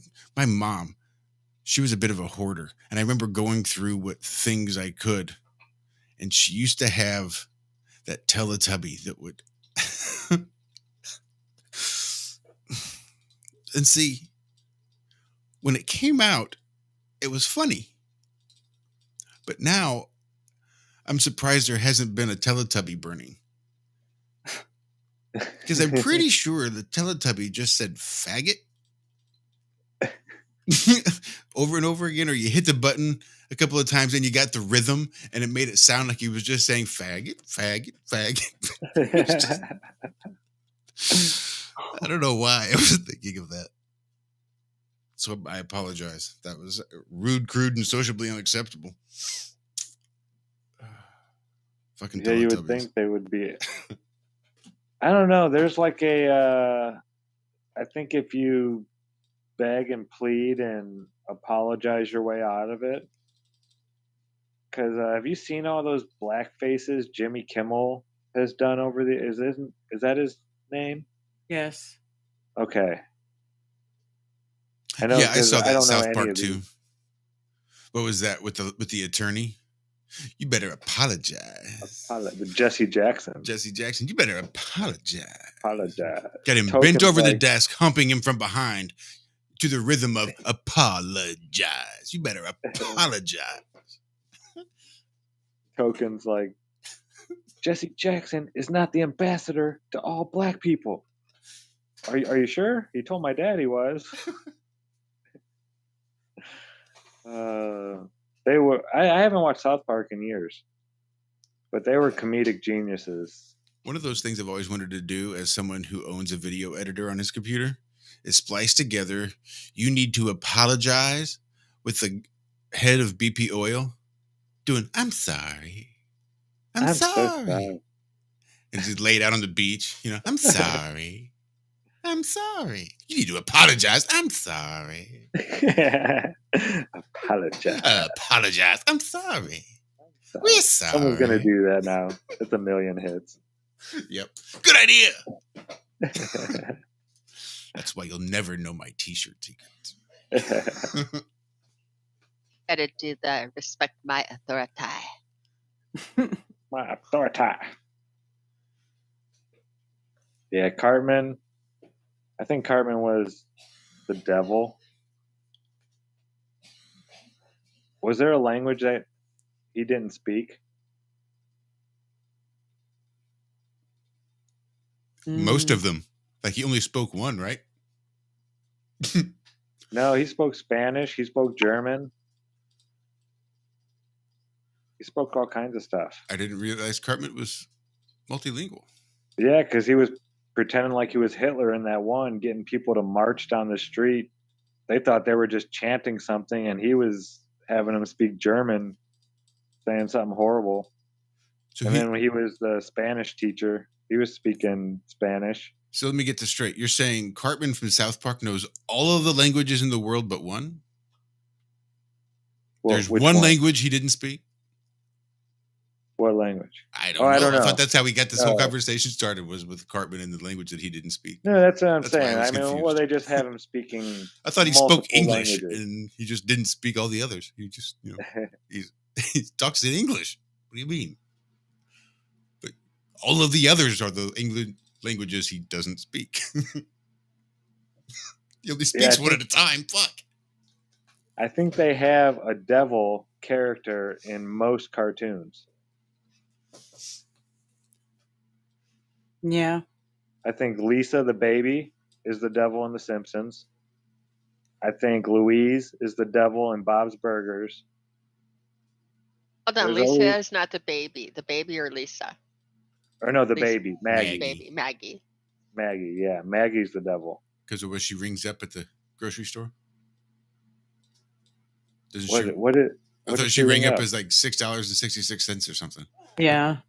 When That they might scan be. her. No, They scan her when on the they grocery. scanned her, what she rang up was the cost of raising an average child at the time the show was produced. And what was that? Promise. $66,666 or some shit. $666. Or maybe it could have been photoshopped. And maybe I'm remembering No wrong. idea. Maybe 66,000. maybe Mandela bent me over the desk and apologized. I don't remember. I could have sworn it was multiple sixes there on that, how she rang it up. I think I do vaguely remember hearing it being that too, but are they both It right? is sorry, I just got my own way here. $847.63. That's not anything remarkable. Nope, it is simply a satirical, trivial thing about the fact that at that point, during that time, the one that reads 666 you're referring to would probably most likely be the Treehouse of Horror episodes. That could most be. likely. Maybe. But how many other babies shoot geriatrics in cold blood, mind you? Yep.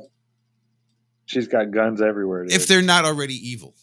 I mean, I called that too. I called Maggie shooting Mr. Burns. That whole thing they had, the 2 week blah, blah, blah. Who shot Mr. Burns? I was like, watch, they're going to make it Maggie. I just guessed. I was like, because nobody's going to guess Maggie.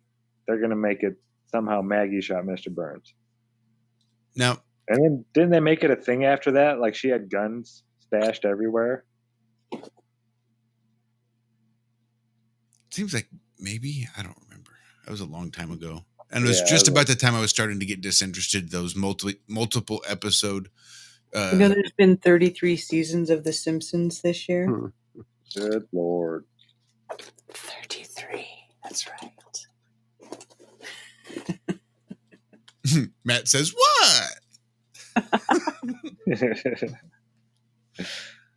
Damn it. What the fuck was I going to say? I don't remember. Oh, and an archer, Cheryl, or Charlene, or Carol, or whatever her name is. I forget what her first name was. She's the devil. Yeah, go through all your favorite cartoons and just maybe even just think about them. I guarantee there's a character that knows a lot more than they let on to the other characters, and they make that apparent in the show. And that's the devil. So, Yep. Karen, have you and Mark covered the new Strange World movie coming out? No. Disney is releasing, what are their big movies coming out is Strange World. I saw that. Yeah, and are you Nice. ready for this? Yeah, just what you want. It's the first time ever in Disney that they've featured an openly gay protagonist.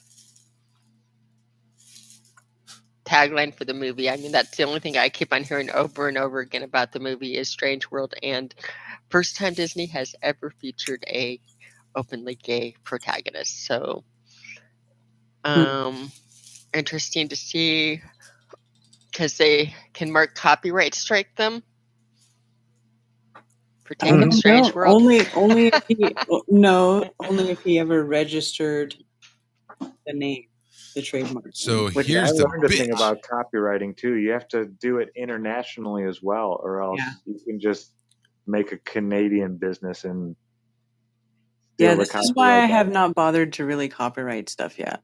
So what happens, let's say, on the off chance, hypothetically, maybe that little like a production company, whatever it was you were talking about, decides maybe we want to go ahead and copyright the name of this little indie film we're doing internationally because it might be worth the investment. We'll come up with the money from somewhere.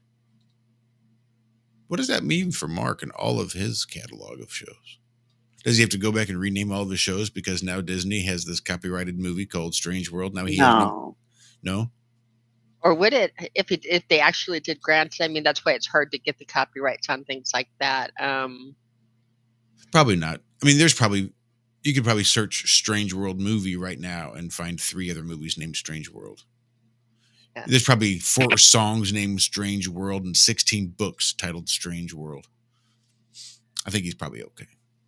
I know that the lawyers on the lawyer shows, because I watched some different lawyer shows, I know that they were laughing really hard because I guess quite recently Meghan Markle tried to copyright the name of her podcast called Archetype.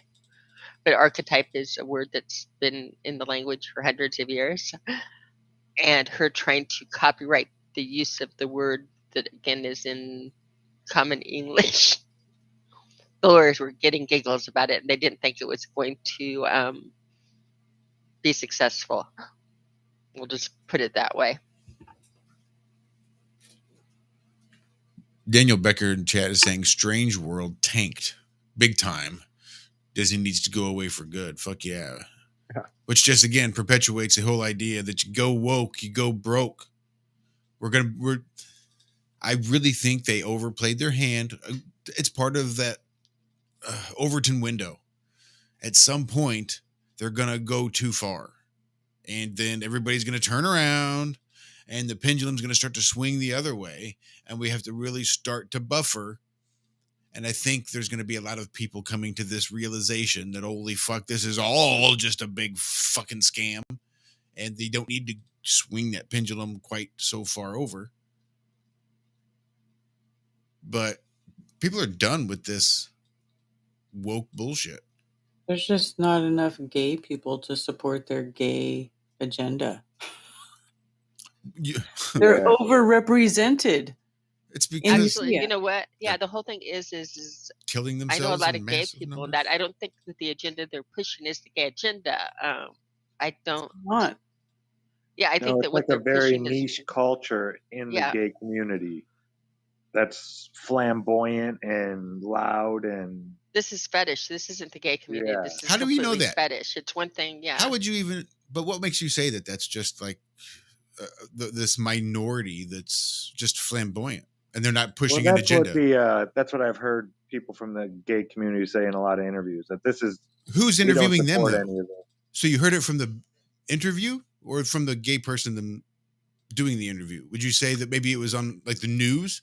That maybe No, I who's don't doing know the where it interview? was. Well, somebody Yeah, was I don't interviewing know. them, like for a job. So, what makes you want to work at Starbucks? Well, I really like coffee, so I just thought this would be the place to come.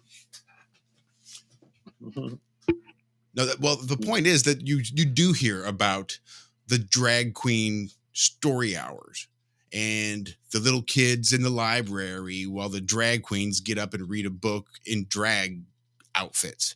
And then it turns into this whole thing. I mean, the things they allow on a pride parade, they wouldn't allow on any other day or 99% of any of the other parades. I'd say it's definitely an agenda that is pushed. The agenda has its mouthpieces for sure, and they use that extreme end of the spectrum and their desire for attention to go ahead and be the loud mouthpiece. That's fine. But then they'll use the media to push it. And they'll use the alternative media to perpetuate the hardcore opposite viewpoint. And it's just more of this division causing bullshit. Do I think it's directed at children specifically?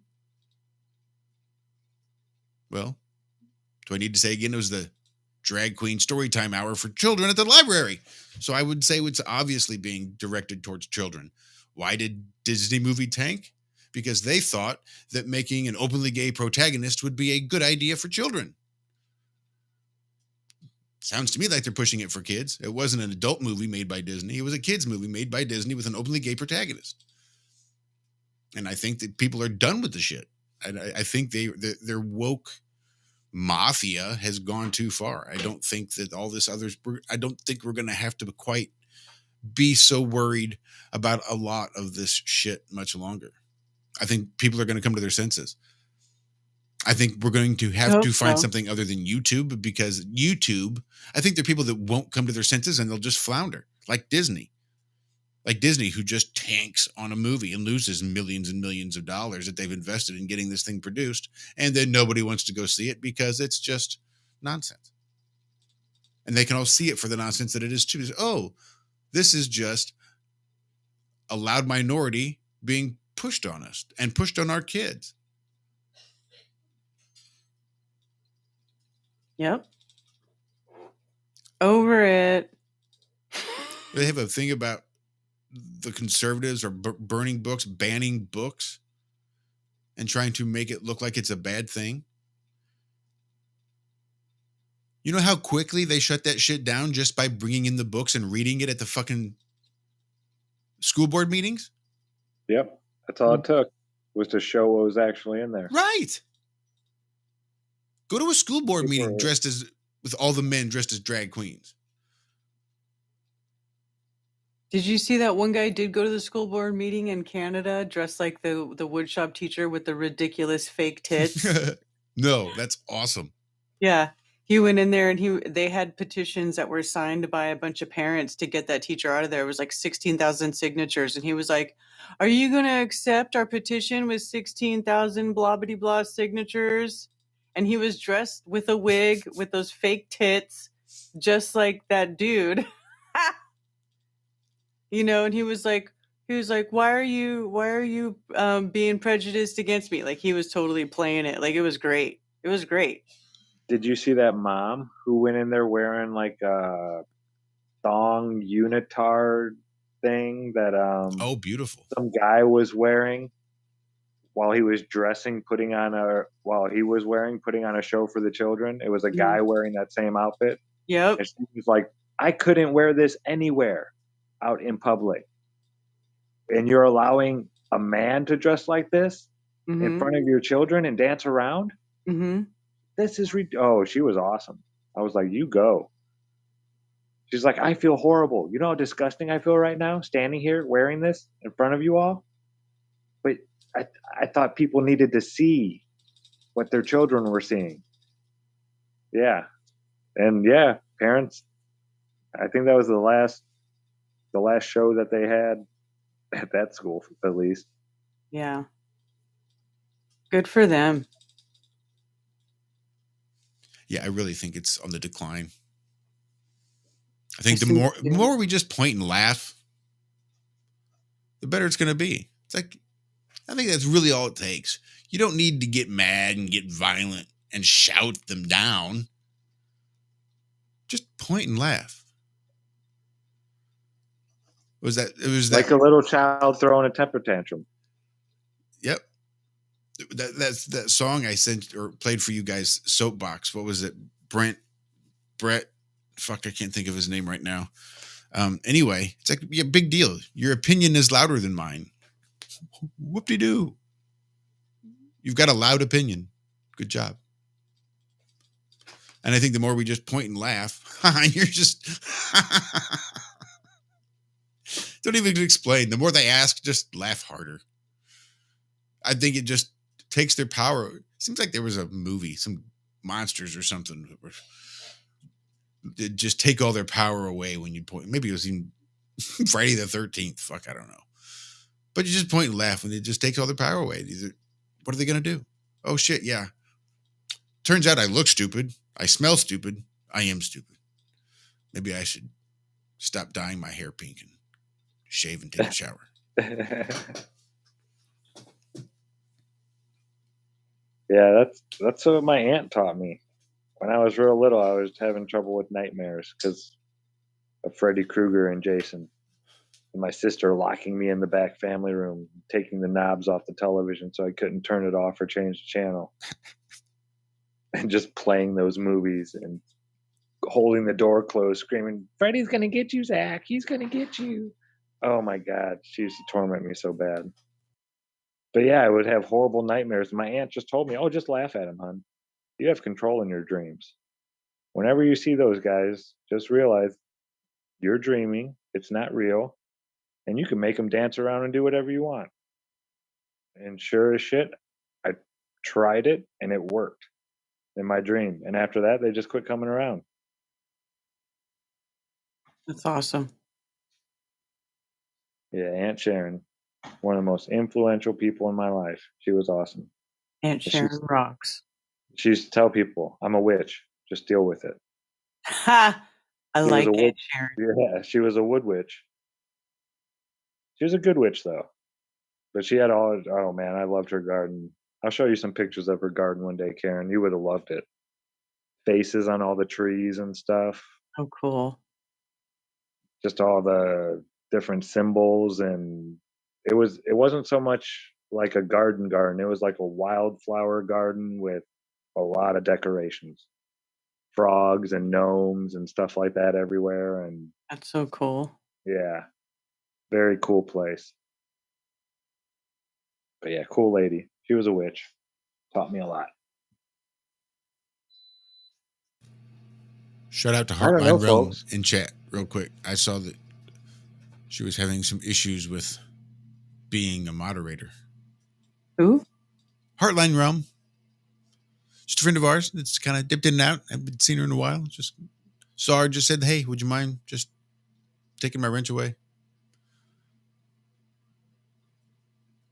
And just thought it was strange. Again, I was in Freedom Growers chat earlier, and he was doing his little social experiment by removing all the wrenches. So there were no mods. I don't know if he was having issues or what the issue was with mods there either. I just thought it was an interesting coincidence. I've considered deleting all the mods off my channel too. I don't know.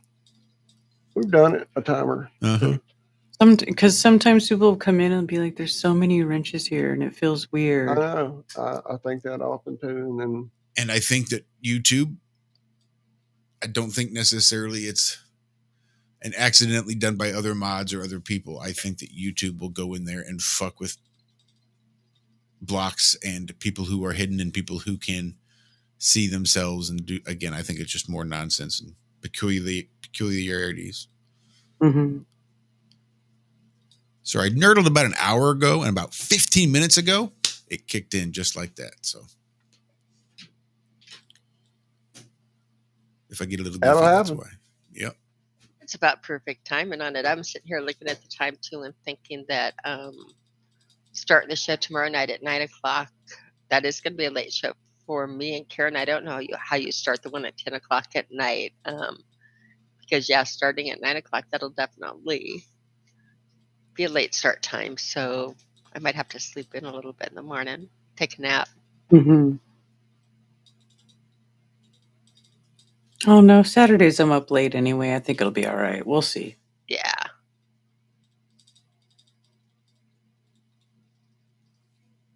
All right, then. Yeah, I think that is about the time. So I can sit here and take a dramatic pause and wait for something else to think about, rage out about, and rant on for another 15 minutes. But who the Thank hell you for wants to letting let's me get on, it? and I appreciate it. No, thanks for coming on. It's always nice to hear.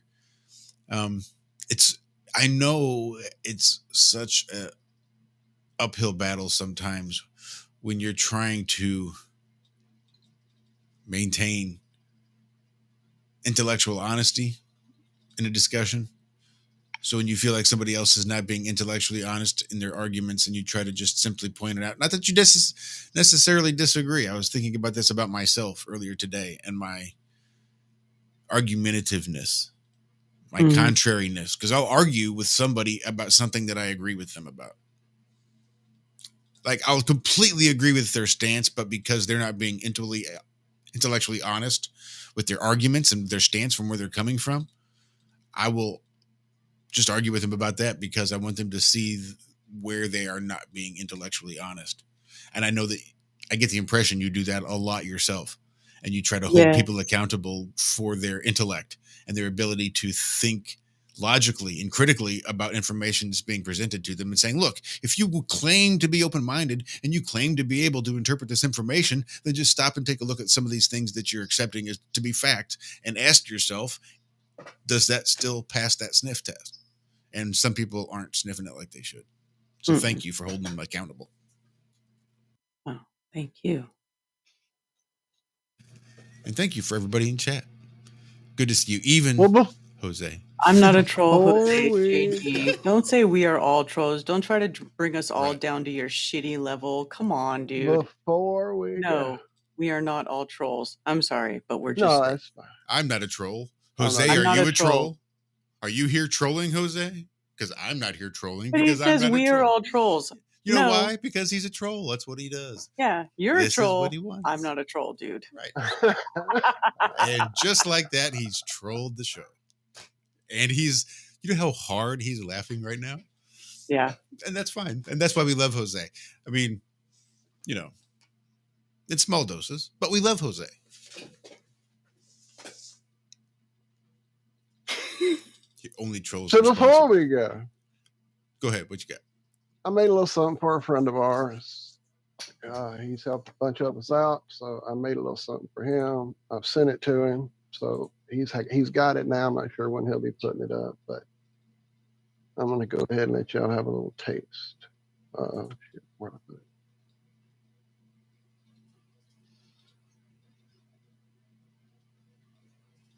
I know that, dude.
That was awesome, Walter. That was. Right on. Shout out to Daryl Davis. Yeah, without a doubt. Love you, brother. Thank you for all you do for everybody. So I got me a Flat Earth Farm shirt. Right on. Right on. Can I ask? I got me a Flat Earth Farm shirt, and had they scrolled to the left, they would have seen Zack and I at the table right next door. I did So not nice. get a Flat Earth Farm shirt. I need to get me. Oh, it's nice. I got a blue one, a baby blue one. It's so pretty. 100% cotton too. Love it. So I have to get a Flattoberfest shirt still. Scooter said he was making some. Yeah, I sent him a list of shirts to make because there were some people who also bought tickets but weren't able to make it and they wanted their shirts. So Did you put me on the list? Probably not. I told him in chat though. no. We had a discussion where we included everybody and everything because we wanted to make sure we got everybody because if he has to ink up those shirt presses, we have to get all of them in there. So one time, you are so awesome. Thank you. And you did a good job earlier explaining again the little stopping, processing what you're seeing before reacting, and again just running it through and actually processing things on there. I was talking about that before you came on something that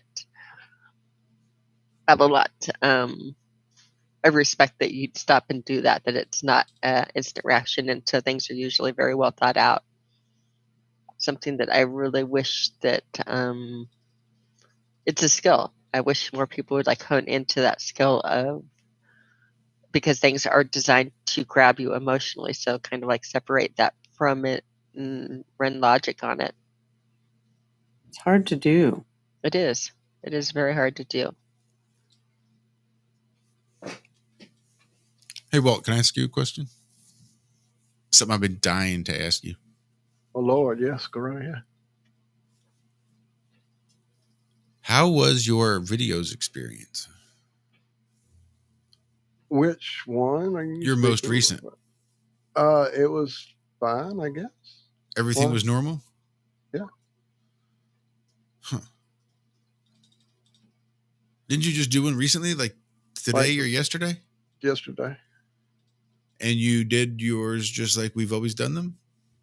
Yeah.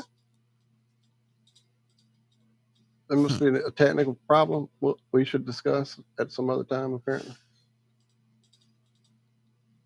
Yeah, it may not be working anymore. Okay. Well, they switched it over to a whole new platform. It's a whole new thing now. See, that was right where it used to be. Everything worked the same. So apparently I haven't gotten an update yet or whatever had happened. I'll be real curious to see how that works out. Oh, they keep saying now everything is, all the bugs better, have been worked smoother, out. Well, fixed for no reason because it was working fine. Right. It's just a new subscription service. Yeah. I'm pretty sure. It probably seemed to work fine. Pay more, get less. All your lifetime subscriptions that you paid for are meaningless, but you can buy a new one if you want. Oh, yeah. So that may be another bit of money that we don't have to spend, but this is all behind the scenes shit, and I don't know why I brought that up now. Probably because one of those Flat Earth Farm nerdles kicked in. I'm nerdles again. In fact, you're mentioning easy for you to say. Apparently not. Let me go. Oh yeah, I got a video. All right, it's almost that time. It is that time. Let's do it. Let's do Love it. y'all. Love y'all. Thank y'all. Love you guys. Thanks for hanging out.